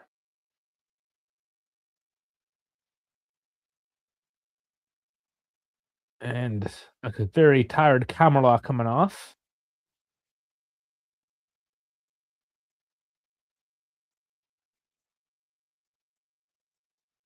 And Kellenkamp as well.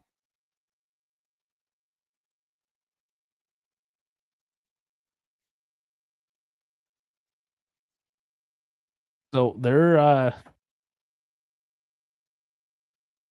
guess midfield / wingers are off. They are now in a 3-1-4-2.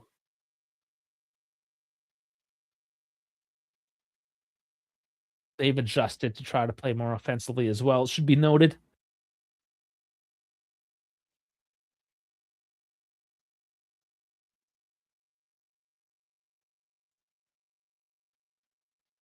"67 minutes. Game's kind of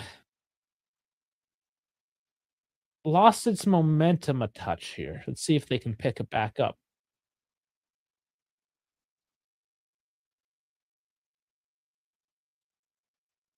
You guys just need to give me something else to derail me for another 20 minutes, so get through this.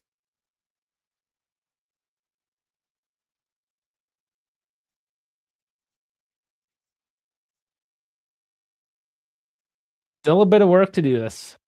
1 point lead. Gets to a point where you start feeling uncomfortable with it, right? It's not like the old Catenaccio days, even with Allegri, where you knew 1-0 was a solid result. With this team, they're a little more open, less defensively sound. 1 goal is always a worry.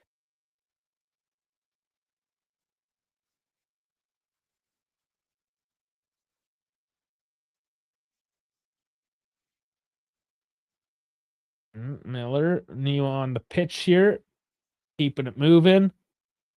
Ooh, that looked like that ball as it flew into Perrine's hands kind of took a funny tip, but caught it safely. Pushed up quickly now. Field is turned back around. And Hoop is the left back. All right, so things are changing.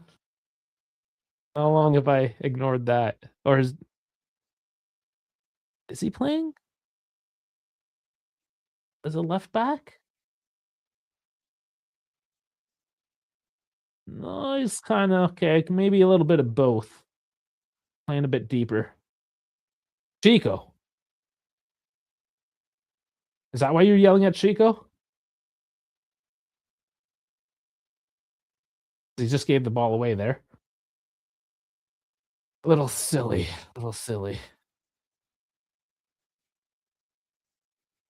Now's about the time he takes Chico off anyways. He gets tired out. Doesn't have the greatest amount of stamina.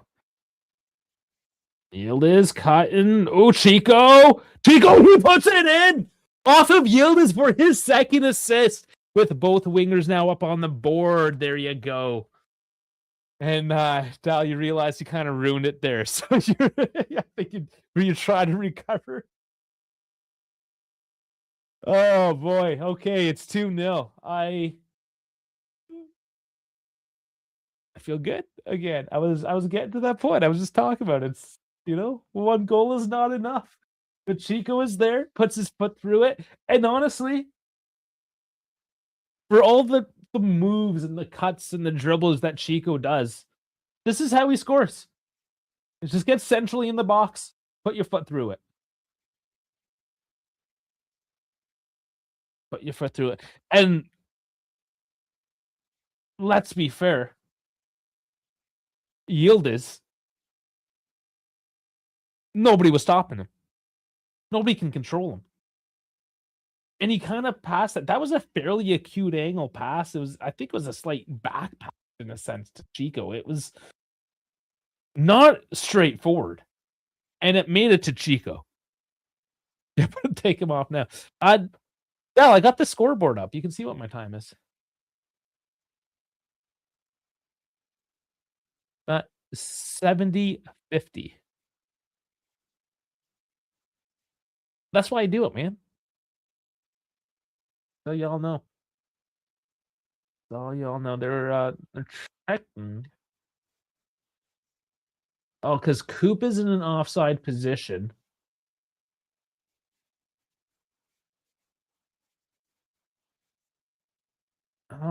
Okay, so this is interesting now. I don't think it touched Coop. He moves out of the way, but there is potentially, did he affect the play at all in that offside position?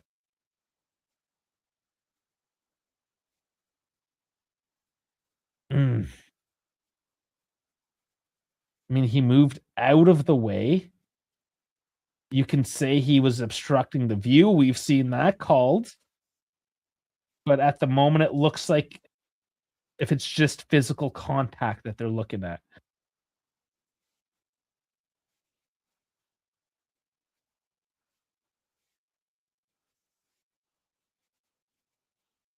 See, this is very subjective now, right? And Mariani's coming up. See what we got. This is an extremely subjective call. Either way it goes.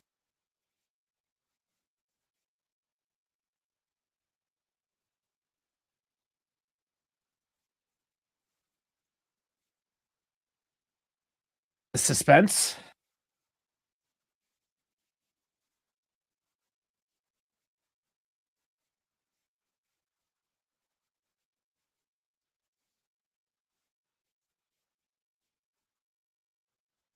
No goal.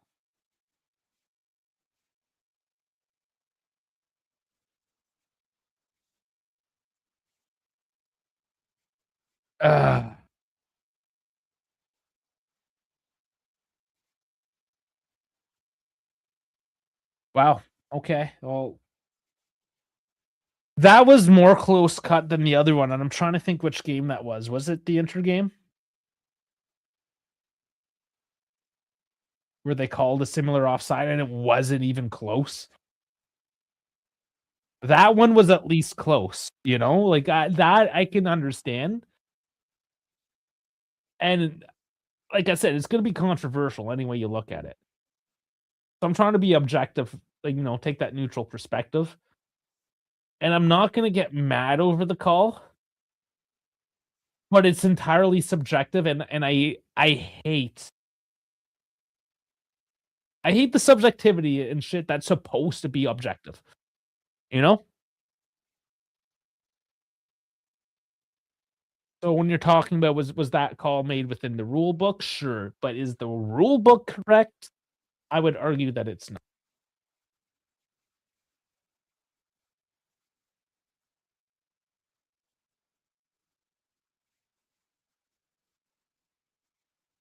So still 1-0.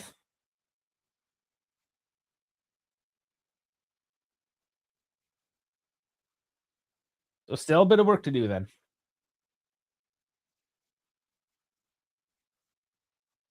Oop, intercepts this time. Hello.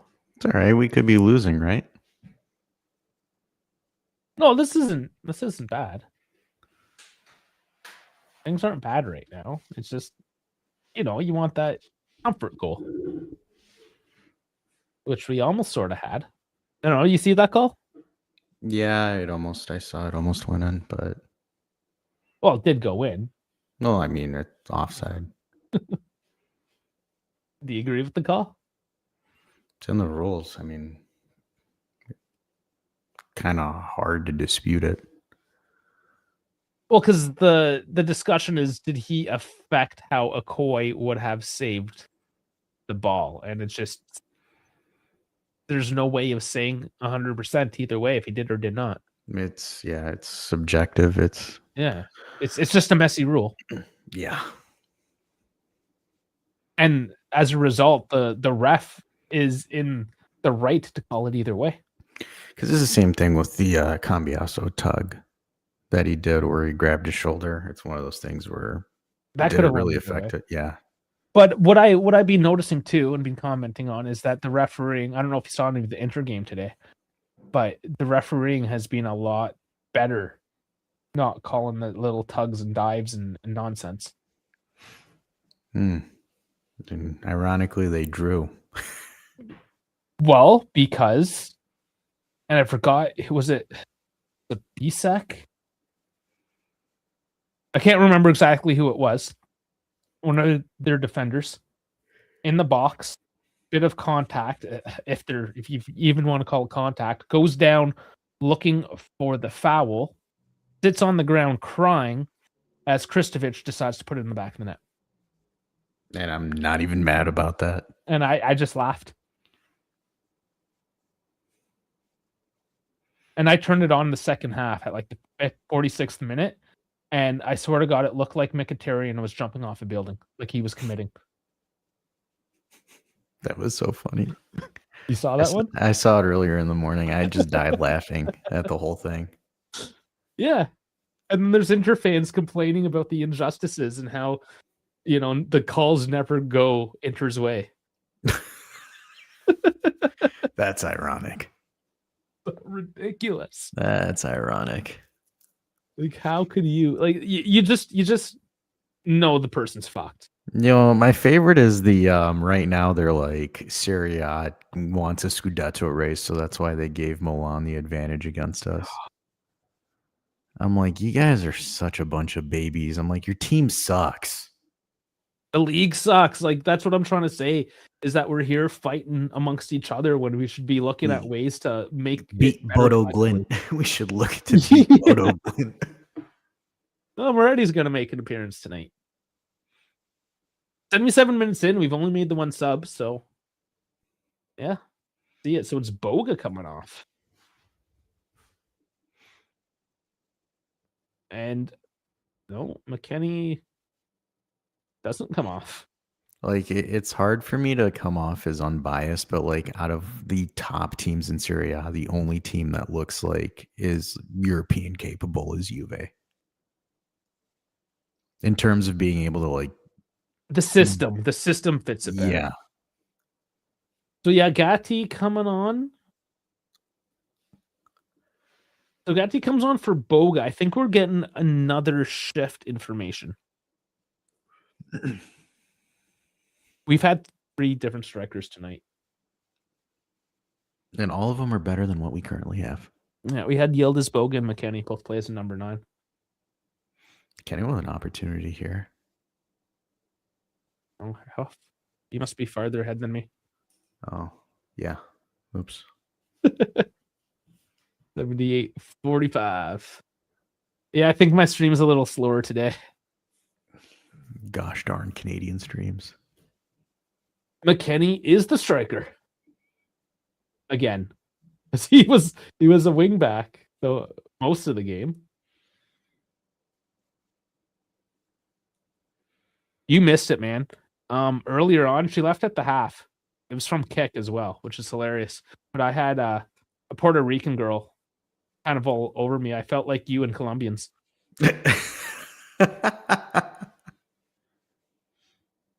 Oh.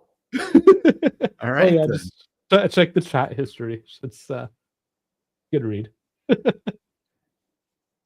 Oh my God. Man, okay, so I'm like a minute behind you. It's all right, pal. There, let's do a quick refresh and see if it pumps me up.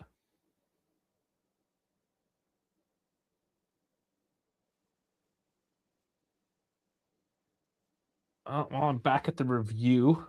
Yeah, we know that he was offside. It was a matter of, was he obstructing Okoye in any way? Yeah, I gained 20 seconds.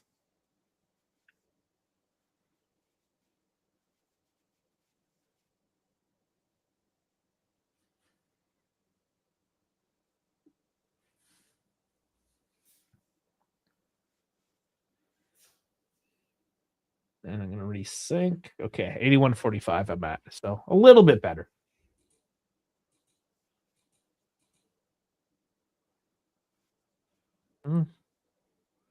They finally called a whistle there for an offside. Yes. Yeah, there is an offside in that play. You say you're at 81.45 when... Yeah, Joel, do you see the scoreboard there? Oh, okay. 82.15. I haven't done this in a while. Bear with me here. Like you're new or something. I know, right? I just started streaming, guys.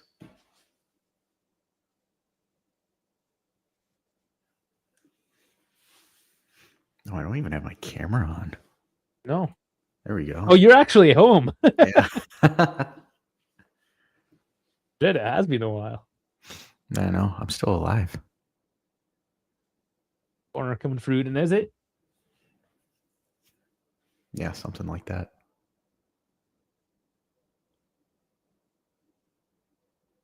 I mean, Juve have, for the most part, been the dominant team today. I would hate for anything to happen. Bro, please don't jinx it. Come on, man. There's no such thing as jinx. Oh, okay. But no, this is one of these. We have a history in recent memory of this, right? Conceding late. Now that hasn't happened too much as of, well, take that back, because when there's 7-8 point games, I mean the goals were coming all parts of the game, right? But yeah, well, I mean we don't have Tudor, so. But you know who does, and you know who hasn't won a game yet since he's been there. Now, this had to be a fake rumor because there's so many of them out there these days. But I saw something that Mata is lining up for the Tottenham job, which would be hilarious because then Tottenham would buy him out. Yeah, we would stop paying him. Yeah, I thought it was ironic that Tudor started a goalkeeper that ended up slipping twice. Which keeper was that? Tottenham's backup keeper started over Vicario, slipped twice, conceded 2 goals because of it. Oh, I heard about one of them. Yeah, okay. He ate shit within the first 15 minutes twice and got subbed. Man. Oh, that's brutal. And he's 22 years old, so his professional career is pretty much over. That sucks. I don't think you come back from that mentally. Oh, man. They just ruined a kid. Tudor ruined a kid. Yeah. Because he's Tudor. I bet you can run a 5-minute mile now, though. Probably.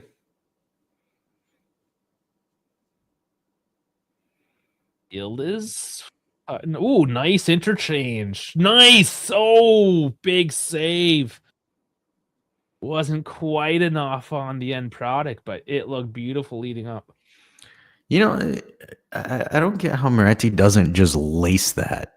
He's got a soft touch, though, doesn't he? Like, why would you soft touch that? He doesn't have a hard touch. Like, just imagine it's like you have her in missionary. Just fucking plow it. You know those guys that have a limp handshake? Moretti's one of those guys. Yeah, it's like that. Very, very limp. A nice guy. And then what the fuck does Coop Myers do there? Coop is only on because Thuram hurt himself. Like, that just was stupid. Like, what the hell is Coop doing? Oh, that's so frustrating. I have to watch the replay of Moretti's like little pee-pee. Like, what the fuck was that? Like, he didn't even hit it hard. Just kick it hard. Yeah, when you're that close and the keeper's out of position, you just like blast it. And he was trying to tuck it away from him. You don't need to tuck it anywhere if you just tucked it into his arms. Like, good Lord. I mean, that's just him, though. I don't know. I feel like he's getting sold. Who, Moretti? He hasn't made the next step. No. Like, he'll be great for a mid-table team, and he'll do well on a team like that. And Juve fans will go like, "Oh, look at his numbers. He's so great with the numbers." Yeah, Dean Hoyson. yeah. And Nailing Jr. Who? We played him last weekend. Did we? Yeah, he came off the bench. Who did we play last week? Pisa. Ooh, that's a foul. Just outside the box in the yellow.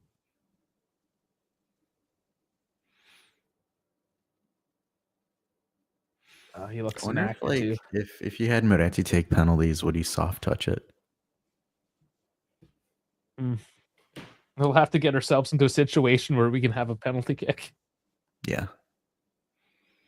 We almost did in Scala. Mm-hmm. It was, yeah, bit of a heartbreak.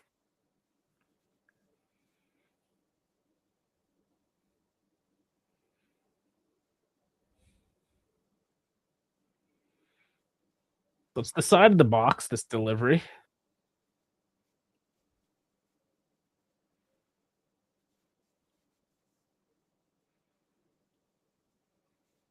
Oh, goes direct. And I mean, not the worst shot. He didn't sky it, but not quite low enough. It looked like he soft touched it. That's a hard shot for him, all right?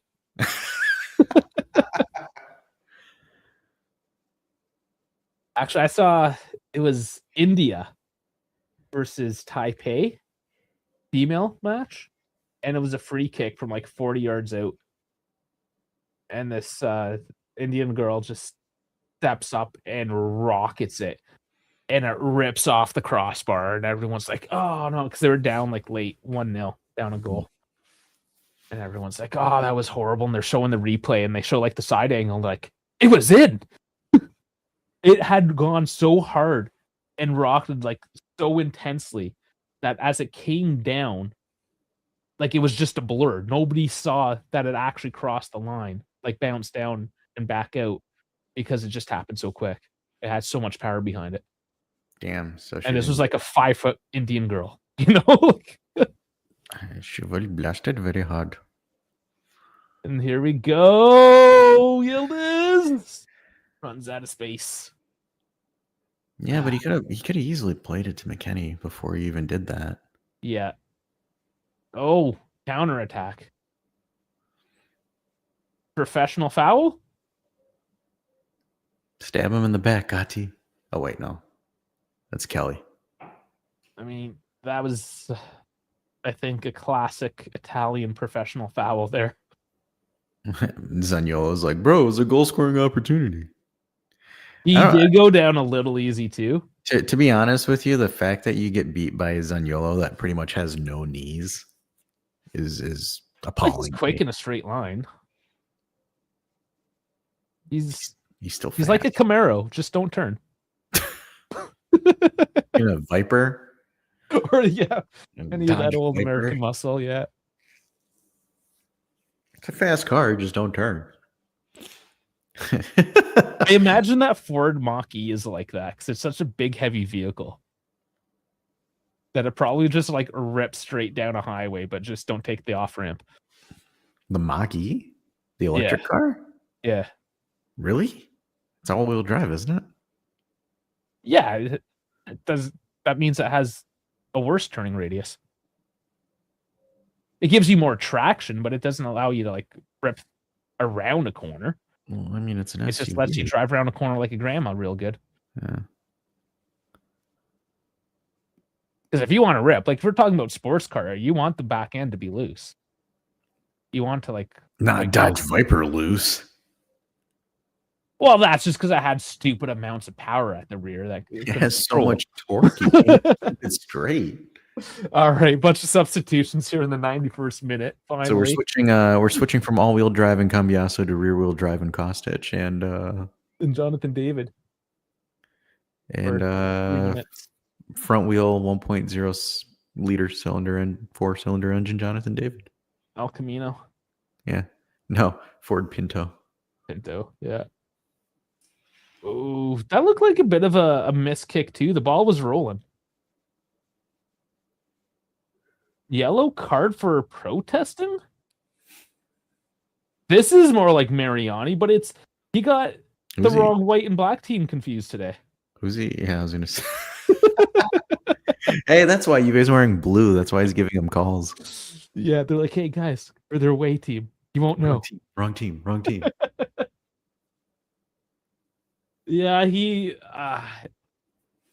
if I'm being honest, we got away with a couple today, and it seems like favored Juve overall. It's because we paid him. Because Elkin stopped using money on his crazy wing, and now he has leftover budget he has to spend. Man, that sprint was so fun to watch, though, for like the first 5 laps. Oh, that you're talking about. Yeah, I mean, that's the new rules. Really fun for the first quarter of the race. Yeah, too bad Ferrari doesn't have enough horsepower to beat Mercedes. Well, here's the interesting thing. And yeah, that's definitely a talking point. Full engine situation, which I don't care about. But on the same token, George Russell is complaining about the starts and how Ferrari has an advantage. Like, listen, found the loophole. I'm sorry. Oh, dude. Russell? No, he's at. What I can't wait is now that Antonelli starting second with him is having an equal challenger. And Antonelli does not give up. He's 19 years old. He's going balls deep, man. And I'm here for it. I can't wait to see what happens. Because George is a ass.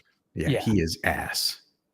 You put Charles or Lewis, who are the only guys who've been able to challenge him so far this season, and he gets all squirrely. I know. If he didn't have that engine advantage, he'd be fucked. And the cool thing now I'm hearing is that Ferrari, I've heard a couple rumors now over the past week, that they are working on a new engine. And there's a potential 5-week break after Japan now because they're not doing the Middle East races. Yep. Which means that might be enough time to get the new engine in, which apparently they're going past the 16:1 compression ratio loophole that Mercedes is exploiting this year. So watch the fuck out. Are we going to see Lewis Hamilton win number 8? I think he's a better driver than Leclerc in this car. I don't know. So far, Charles has had the advantage overall. Oh, dangerous drop. Verdian's there. I think it's strategy is putting him in, but I think Lewis is being more committed. So Charles has always been like the Ferrari fuckboy, right? Yeah. So he's not going to be as outspoken, where Lewis, now that he's in his second year, is a lot more outspoken about things and is trying to dictate the play a lot more. Yeah, I think that's why. I think that's one of the reasons why they're actually being decently competitive this year. Well, they also have Loic Serra, who's the technical engineer, which is why we have like a whole new way of thinking on the technical side of things as well. So it's multifaceted, but yes, absolutely. The fact that Lewis is back in the game and he's enjoying. He was never good with the ground effect car, right? So he's going back to the style of car that he's better on. Mm-hmm. So he's just more confident. He's happier. That plays a lot into it. Yeah, you hear the laugh on the radio. Like.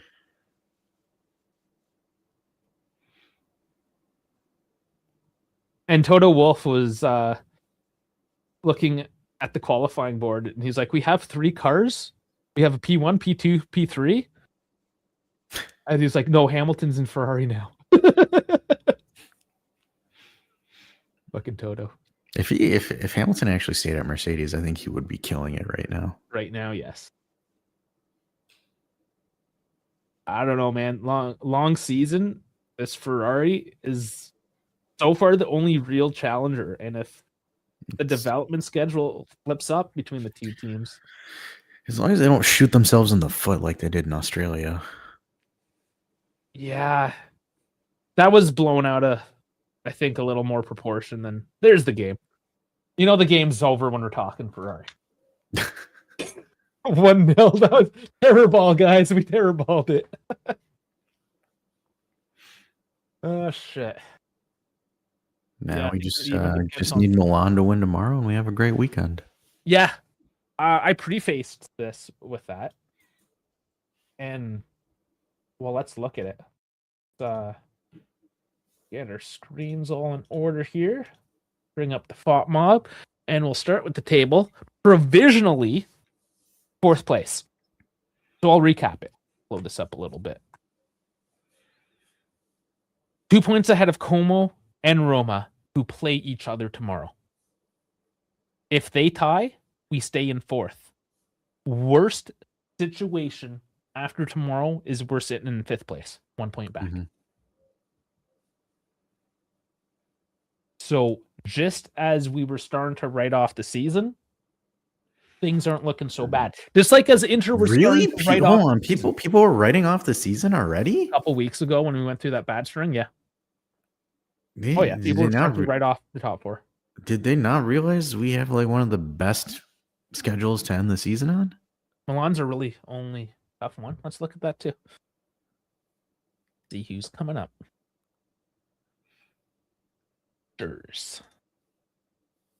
Okay. Sassuolo. Genoa. I mean, Atalanta. That's a challenge. Bologna. It's a challenge, but it's a winnable game. They're winnable games. Yeah. Bologna. Milan's the hard one, and then Verona. So you have 2 challenges, really. The other ones, and this is the problem. We said this when we had our last easy streak, and we didn't put it together. Yeah, look at Roma's and Como's. I think they have a harder stretch. Okay, let's go. Table. Roma. Yeah, so Como and Roma actually play each other tomorrow, and then Bologna, Inter, and then Napoli, I believe. They also have Atalanta. So they actually have Bologna, Atalanta as well as us. So Inter, I mean, again, couple tougher ones. Yeah, Inter's playing for the Scudetto. Let me go back. Full FOMO pictures. So they have Pisa again. Pisa, Inter. That's and one's the Copa.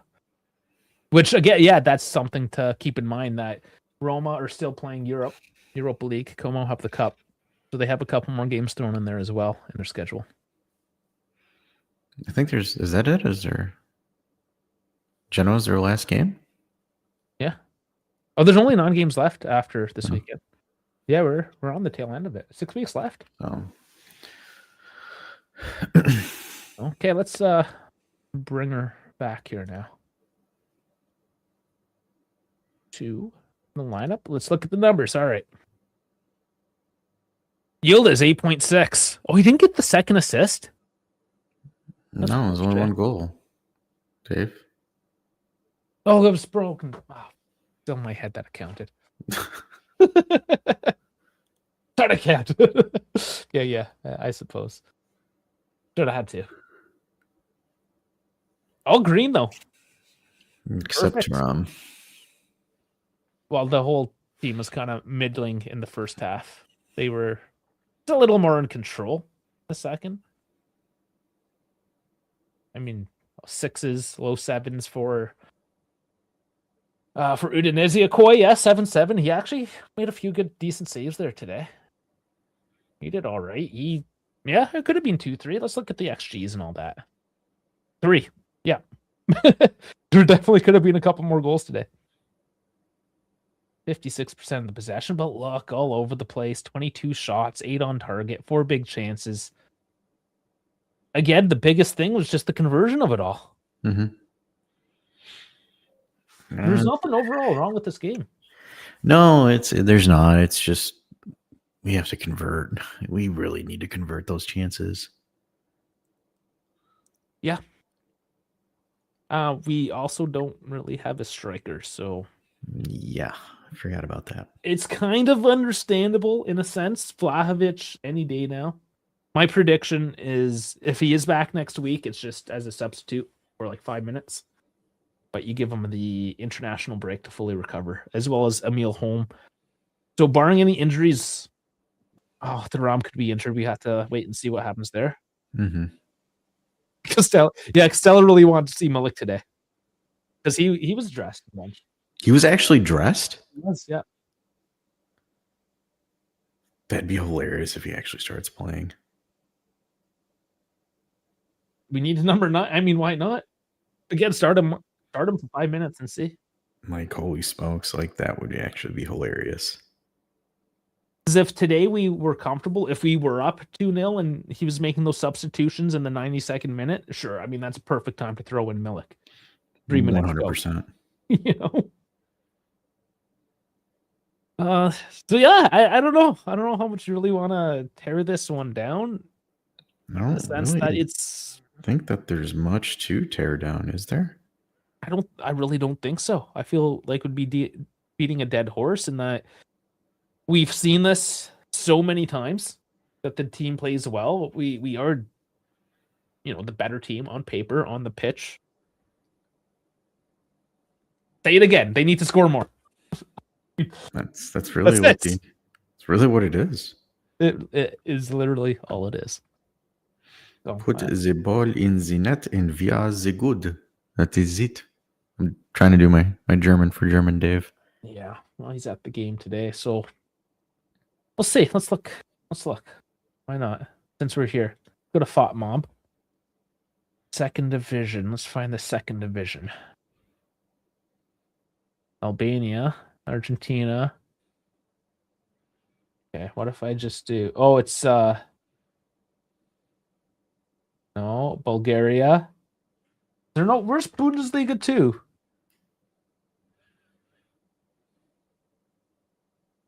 They don't have Bundesliga 2. What the fuck? The fuck, FOT Mob? Really? What if I just type it in?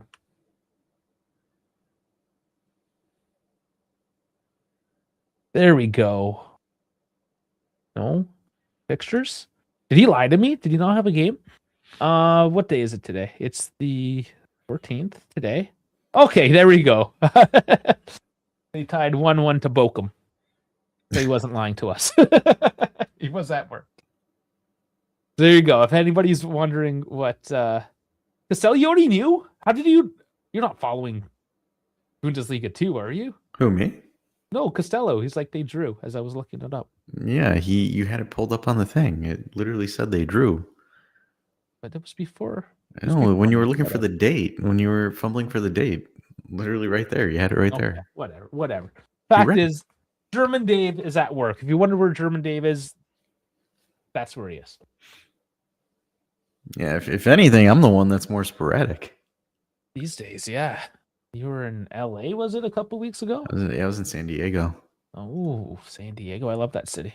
Yeah, I got to I never got a chance to talk to you guys, but I got to sit in the Tomcat, which was awesome because I was on the Midway aircraft carrier. Oh, the Midway. I've been there too. That's cool. Yeah, because I'm a bit of a nerd with that kind of shit. Yeah. Yeah. I was like there. I got to sit in the Tomcat. I got to sit in a couple of F-18s and stuff. So did you hear? I know I'm not trying to get political or talk about crazy world events, but the last Tomcat has been destroyed. Yeah, sadly. Mm-hmm. I love the Tomcat. It's one of my favorites. It's a fun plane, man. Yeah, and I know a lot of it's because I grew up with Top Gun and it's got the Tomcat and whatever that I actually got to go inside the bar that they filmed the Sweet Balls of Fire scene. I was messing around that's in why am I San Diego? It's just outside San Diego though. Myanmar. It's the barbecue joint. But the bar itself is in San Diego? Yeah, the bar itself, the Kansas City barbecue. Okay, cool. All right. I didn't know that. I thought it was in.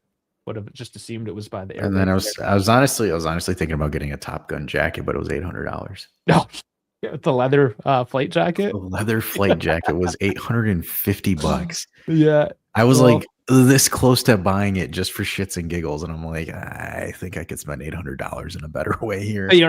They're nice jackets, but unless you got to be a pilot, essentially. I didn't realize how big I was. Like, for example, I was an extra large and it was like short. Like, it wasn't tight, like fat wise, it was just short. No, those jackets are shorter. They're like the old college jackets, right? Varsity jackets. And I was tall for the Tomcat, which surprised me. Yeah, and that's the other thing you have to keep in consideration. Those are like fighter pilot jackets. Fighter pilots are small dudes, typically. Yeah, no, The bigger no, you are, those G forces crush you. Yeah, I couldn't be a pilot because of my height, which is disappointing. No. You would. I think you're probably at the limit. Yeah. Pretty close. Yeah, like 6'1", 6'2", something like that. Yep. So, yeah, we don't even have German Dave here, who is the actual aviation nerd. I know he'd sit there and be like, "What? You were on a carrier? You were doing?" I was like, "Yep." Yeah, I made sure because I've been to San Diego a couple times, and I definitely made sure that I went to the Midway, and then I went to the fish house next door as well. Oh, the market, the fish market. The fish market, yeah, because we were so like parched. It was, I think, July. You're gonna hate me. I hated the food there. We didn't have much. We just had bar. I hated the beer there. It was all like hipster. Yeah, hipster IPAs. IPA stuff. Yeah, and then I was like, man, I'm just because it was July in San Diego. It was like 35, 40 degrees. So like 90, let's say, out there on this flight deck, on the concrete flight deck, right? I'm like, oh my god. See, I thought it was concrete, but it's steel. It's 4-inch. It is steel. Yeah, I guess it would be steel. Yeah, it's not concrete. That's stupid of me. Because like it felt like the texture when I was walking on it, it felt like concrete. No, it's got the grip. I was like talking to the guy, and I was like, "This can't be." And he's like, "No, that's 4-inch steel." I was like, "Oh, yeah." And Midway's a fucking beast of a boat, dude. So when I was there, they actually had the nuclear aircraft carrier on the other side of the bay. Yeah, so they had the Nimitz, and then they had the Theodore Roosevelt, and then when I was heading down, so I left the area to go get in and out because I was just like, fuck it, let me do it. So I took a train down to the border because that was the only spot that there was an in and out. I also did that, yeah. Yeah, so I when I took the train, it passed by the Navy base, the dry dock area. So I saw a couple of destroyers, some cruisers, and one of the carriers that was dry docked. Nice. I even drove by. What's the island there where the Navy SEALs are out of? I didn't see anything. I just drove through. Coronado. Yeah. I just drove onto the island of Coronado just to say I was there. But yeah, there's like nothing unless you know where to go, I guess. Yeah, it's all houses, and then like the top half is the Navy base. That's essentially if you're on the Midway and you look directly out of the island of the Midway, that's what you're looking straight at. But yeah, if you guys haven't figured out, I'm kind of a nerd for aviation particularly, but any of that military history and just history in general, I guess. Yeah, it was kind of funny because when I left, I didn't tell anybody that I left. So everyone's like, "Where the hell did Dash go?" And then I was like, "I'm at the border." And they're like, "What are you doing in Mexico?" I'm like, "Getting a hamburger." And everyone's like, "Who the fuck goes for a hamburger?" A hamburger? I literally went. So I was with my buddy, and I mean, technically, we weren't supposed to go. They told us like to stay in the country. We don't want like any problems, right? We don't want that have to come get you kind of thing. We're like, fuck that. So we and it was great because our hotel was like a couple minute walk from the trains. There's just like a train pickup. It's just a trolley thing, right? Like a bus stop almost. So we just like ripped out, hopped on the train, and went straight to Mexico. And like it amazed me because it was just like plywood walls and shit through this corridor, and we walked through a turnstile, and I just saw the big Mexican flag. I'm like, "Are we in Mexico now?" And he's like, "Yeah." We just walked into Mexico. But then on the way back, we got sniffed by the dogs, had to stay in line for a couple hours, all this shit. But yeah, we literally went, grabbed some tacos, bought some ponchos, walked around for a couple hours. I dead ass went for tacos and then in and out. Like it was hilarious because I was there for assignment and we were working on some stuff, and then it was like I had some downtime and it was a Monday afternoon, and it's like I was like, either I could just take a nap for like 4 or 5 hours, or I could just go do something stupid, and I chose to do something stupid. So I literally just I put on a t-shirt and shorts and just went to the trolley stop and then headed straight down to the border for tacos. And then on my way back, I got some In and Out. And then everyone's like, "Where were you for the last 5 hours?" I was like, classified. And they're like, "Why are you sunburned?" I'm like, hey, you really want to know? You really want to know? So it was hilarious because I took my personal phone and I left my work phone with me. So like they were calling my work phone and my work phone's in the hotel room. Nice. And then like they were trying to figure out if I was still good for dinner plans and stuff like that. And then I got back with In and Out and they're like, bro, you left for a fucking hamburger. Like it was hilarious. I'm like, dude, this hamburger like trumps everything in Michigan right now. And the crazy thing about it, like the food there is cheaper than it is in Michigan. And that blew my mind. The South is better for sure. Like I was just like, that's nuts. And San Diego does have some nice restaurants, so it is, I guess, in a sense, a little disappointing you didn't get to. No, I did. I went to the gas lamp district and all that other stuff. Like, yeah, gas lamp's cool. Yeah, so like I was down there. The last night I was there was fucking insane. It was like me, a bunch of people from across the country that were all going out. We went to like 10 separate bars. We ended at like a burger joint at like 5 a.m. Mm-hmm. Like we started at 8:30 at night. We didn't get done until like 5 the next morning. And then I had a flight at like 9:30. Best way to do it, you sleep it off. I was bad. So get this. I was there for work, obviously. And it was my 30th birthday, and it was a Friday. So the boys took me out to the gas lamp, and I got absolutely annihilated to the point I was starting to get rejected from bars.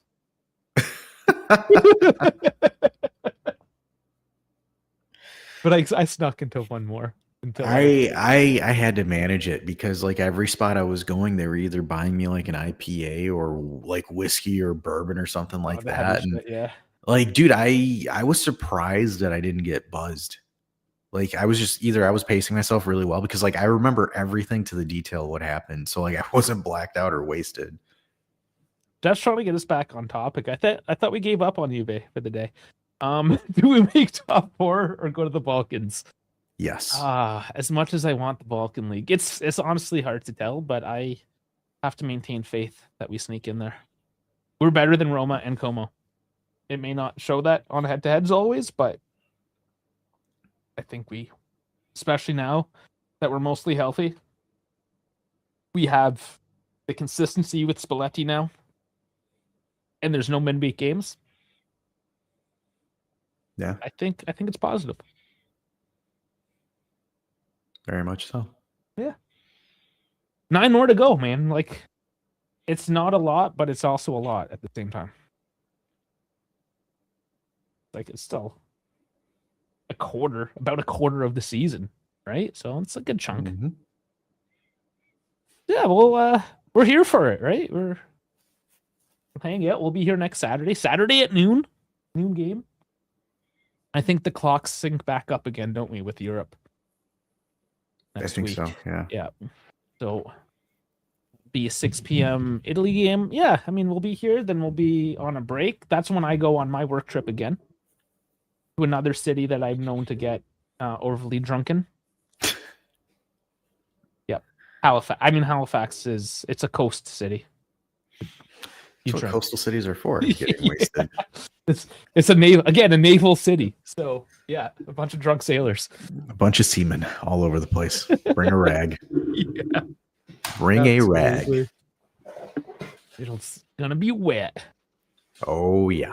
But like actually literally it's gonna be like wet. Very, very much so. Yeah, very much so. It's gonna be like 6 degrees, which is what, like 40-ish, I wanna say, and just raining.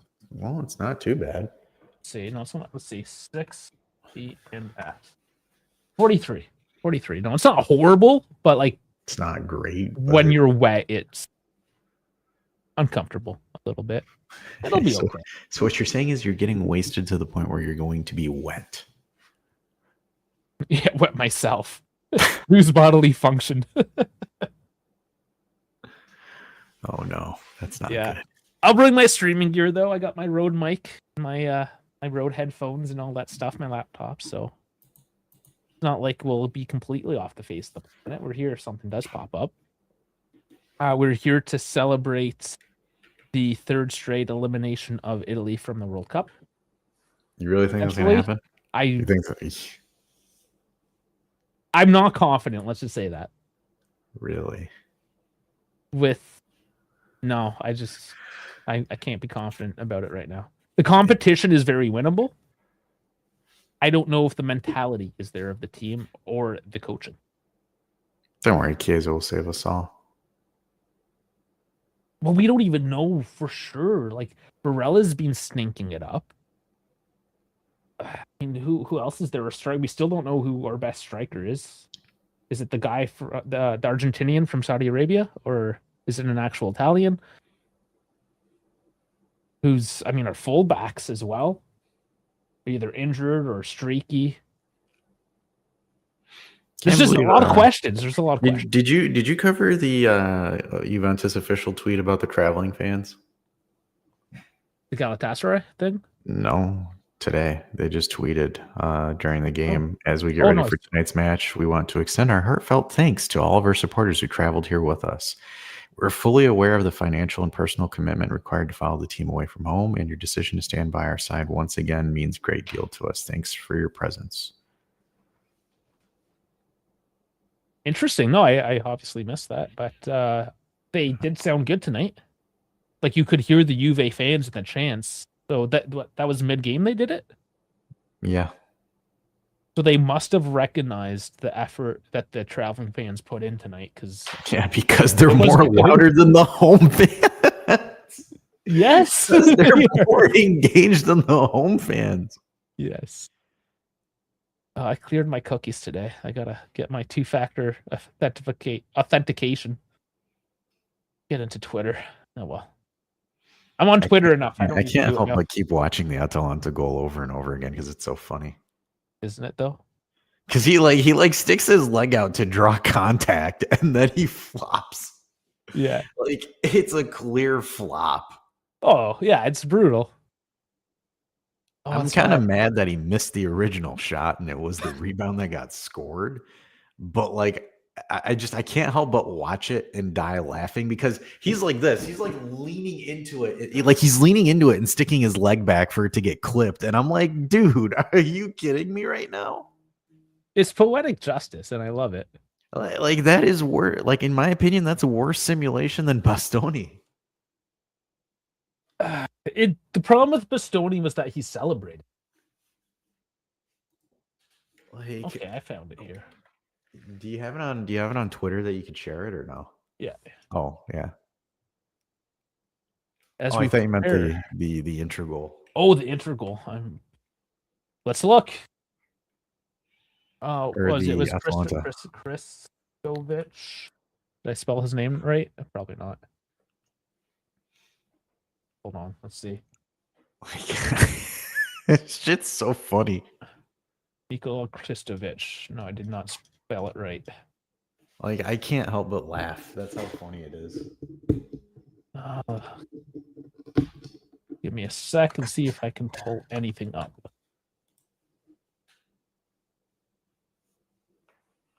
Give me something, baby. Give me something.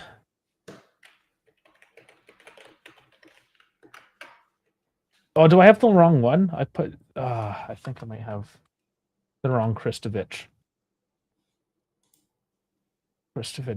No, Nikola. Yeah, Nikola Kristovic.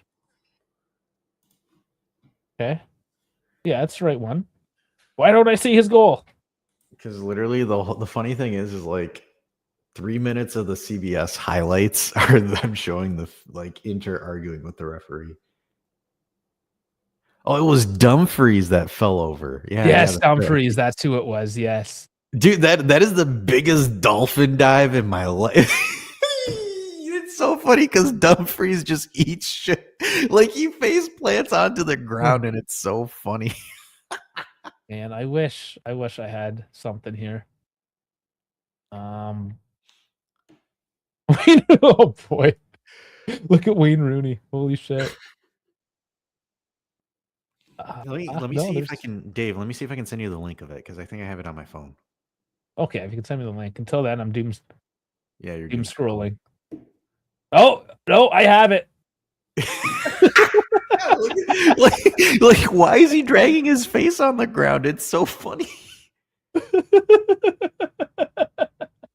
Okay, I can't play that too much because how is that? Like, I want to know from like somebody, like, how is that an injustice? Did it say clear push from behind? Oh, because this is Fede Nerazzurri. Yeah, that's what I'm talking about, right? Like these Inter fans. Atalanta goal came from clear push from behind. Let's see if we can stop this. Oh my, hold on. Oh my, it's good. It's good in stop motion too. Yeah, there's like a slight hand there. Yeah, there's a hand. There's no wind up or cock back of his hand. Okay, I mean, so there's contact, but you see, and now as we still frame it, like his body weight is low and forward. But then like this, how do we go from like this to airborne? You don't. You don't. It's absolutely ridiculous. And the fact that Inter fans are crying about this just proves to me that they're just horrible people. Absolutely absurd. So yeah, fuck you. Fuck you guys. Like even watching it in real time, like the referee was right in front of it. Oh, the referee called that game fine. There was nothing wrong with that game. The only problem with that game was that it was not refereed by Daniele Dovere. And therefore, Inter didn't win. I mean, if they want to go about all the injustices, like the crazy thing, the whole crazy thing about this is Dumfries literally tried backheeling him in the nuts. Like Dumfries chokes up his run, sticks his leg back, and hits him in the quad to make it look like he got clipped. I want to see if I can find the Mkhitaryan situation as well. Like the Dumfries is like that one is probably one of the worst dives I've ever seen. No, there's not much. Not going to be much on him.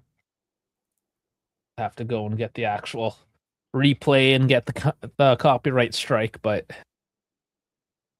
yeah, he went for like literally. I thought he was jumping off a building. I don't know if there's an image of it. Quick look. No. Good on the ref, man. I mean, he was right there when it happened. No, like I said, it was a clean game. And Inter deserved the result at the end. They can't beat good teams.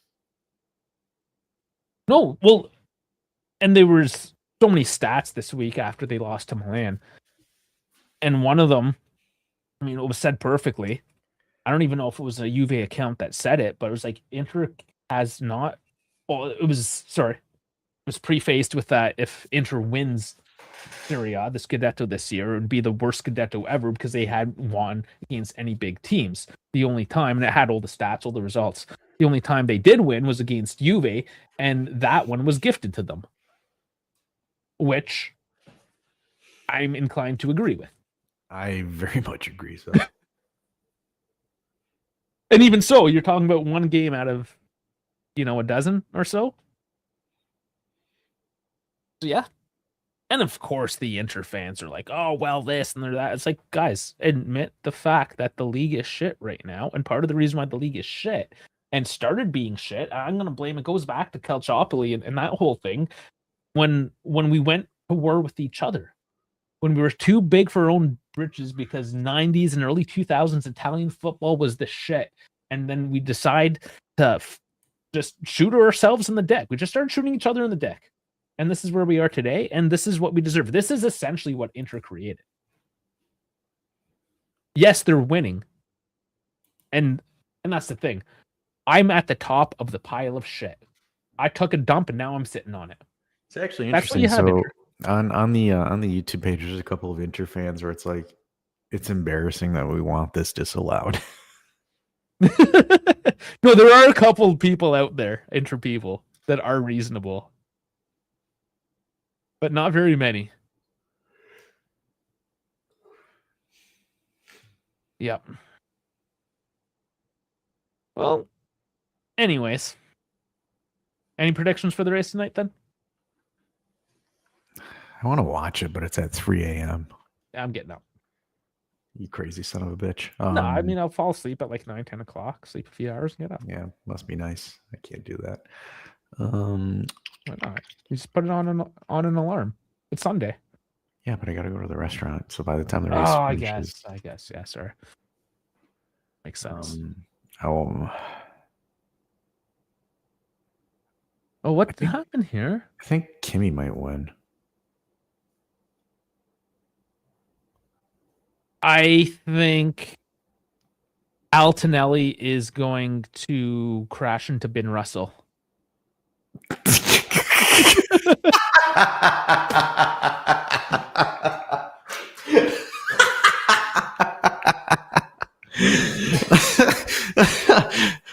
That's funny.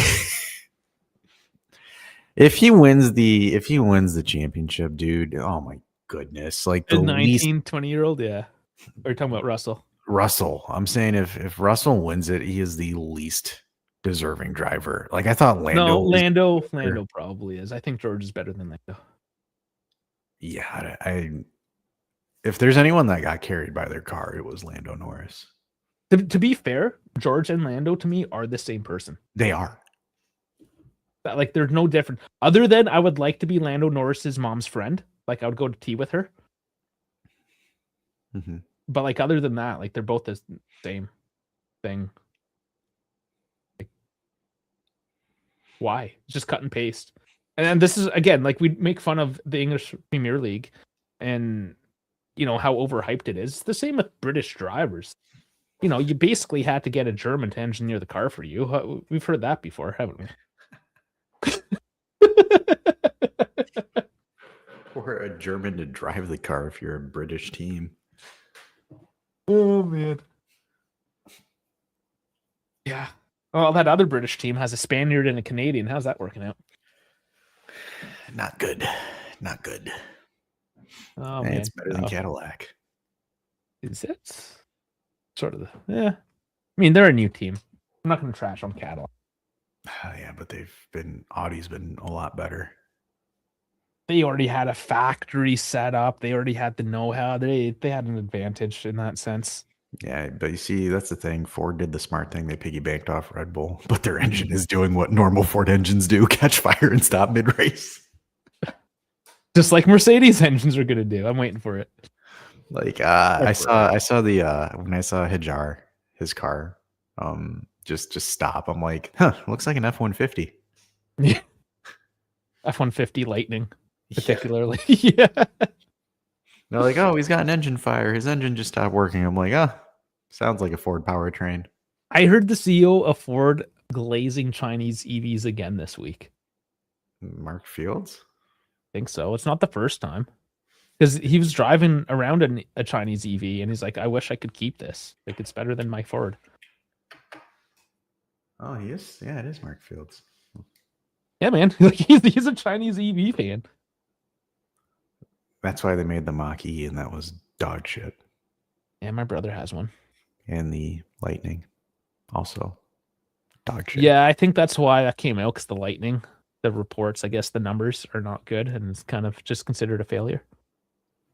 So it's funny, I'm looking at his bio. So he went to Harvard Business School and then Rutgers Business School. That's a pretty big deal. Silver spoon. I mean, to be the CEO of Ford, I mean, yeah, kind of makes sense. All right, let's see what his mommy and daddy did.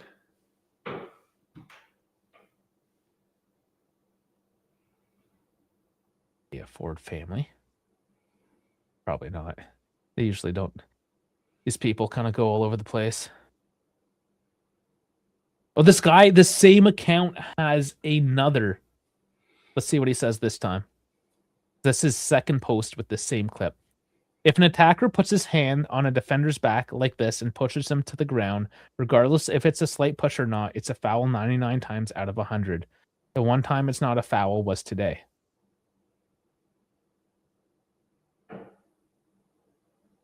Sure. Accept it, bitch. Accept it. But the fact of the matter is that the ref saw you, and this is not, and this is what we have to remember, do not take these situations in isolation here. Inter have been doing this all game, all season, their entire existence. And I know other teams do it. I know it's rampant. The fact of the matter is, it's the referee's job to not condone this action, and he stopped condoning the action today. I am proud of the ref. What was his name now? Ibiza? Who it was. Yeah, he said, fuck it, I'm not calling it. Act like men. That's the message he sent to me. Oh, it's today. Jim Fairley. That's the CEO of Ford. I don't know these guys by name. That's the China guy. Okay. All right. Well, we kind of waffled for quite a bit there on nothing. It's only 2 hours and 45 minutes as well. We did okay today. Apparently, he's big in he's the one that brought back the Ford racing program. Okay. Oh, Formula One 16 minutes ago for the F1 fans. Not that this is surprising, but officially announced that the Bahrain and Saudi Arabian Grand Prix will not take place. Yeah, because they don't want to get an Iranian drone.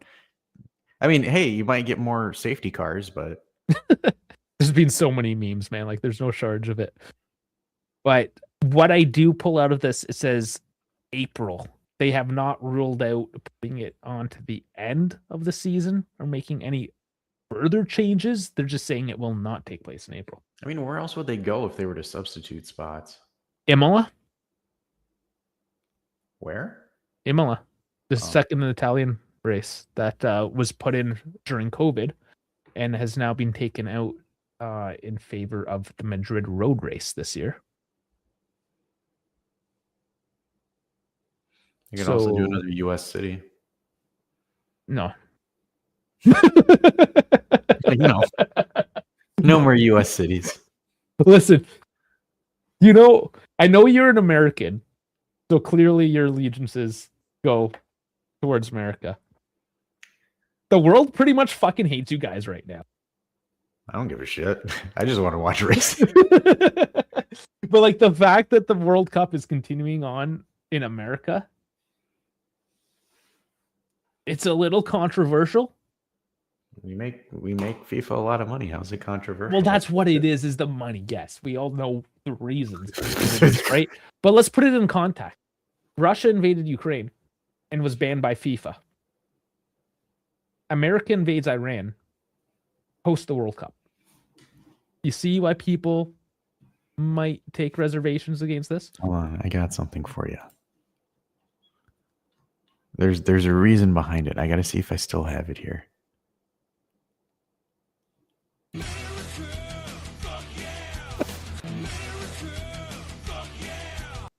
Yeah. That's why. And I mean, it's just controversial. I'm trying not to take one aside in any. Look, at the end of the day, it's one of the host cities in Mexico killed their cartel leader. And there's that. Yeah. And they're still letting them do it in Mexico. True. That being said, what has Canada done? Just asking for a friend. Keep sending all of their people to Michigan for proper health care because your guys' specialist lines are too damn fucking long. Yeah, but they pay for it, right? That's the difference. It's just like you saw Tijuana. Yeah, I saw Canadians go to America, Americans go to Mexico. This is how it works. Pretty much. And then I met a lot of Canadians in San Diego. A lot of Canadians there. I was just like, there's way too many of you. You guys, I was like, what you frolicking about for? Was it a bit too cold for you up there?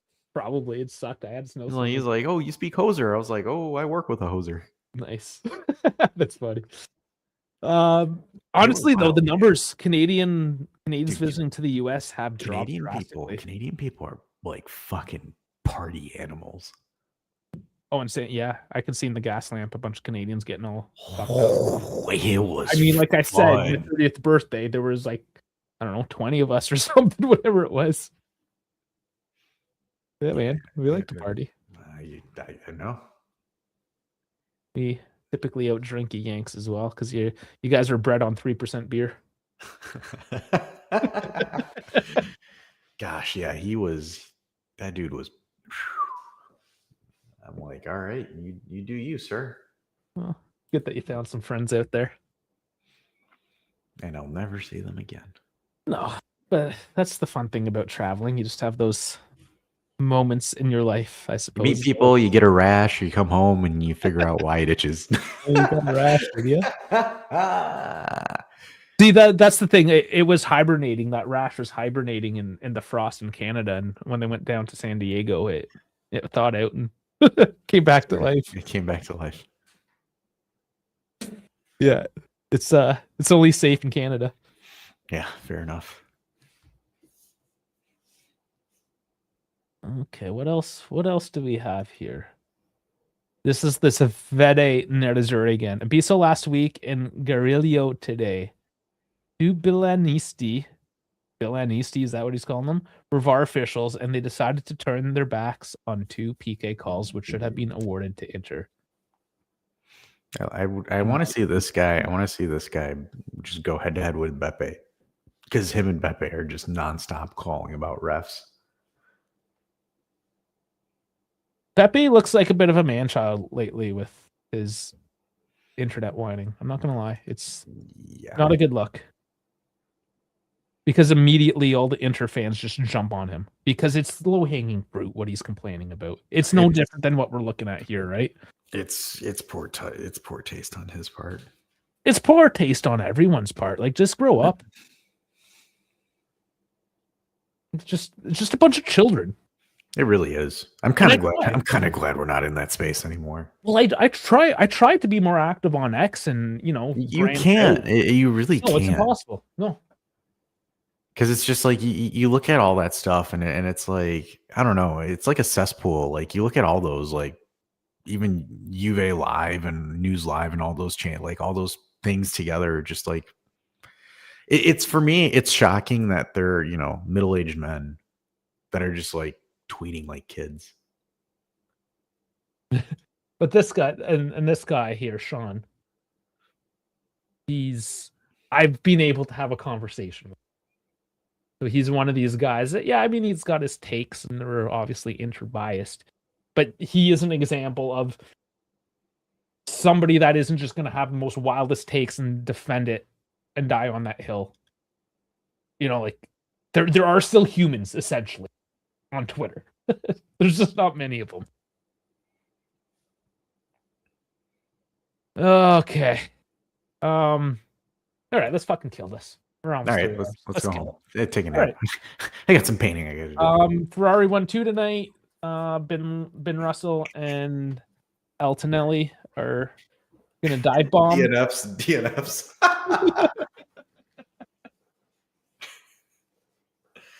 Yeah, on that note, thanks for joining us. Don't forget to like and subscribe. God, if I wake up and I see that happen, I'm gonna die laughing. If I call it.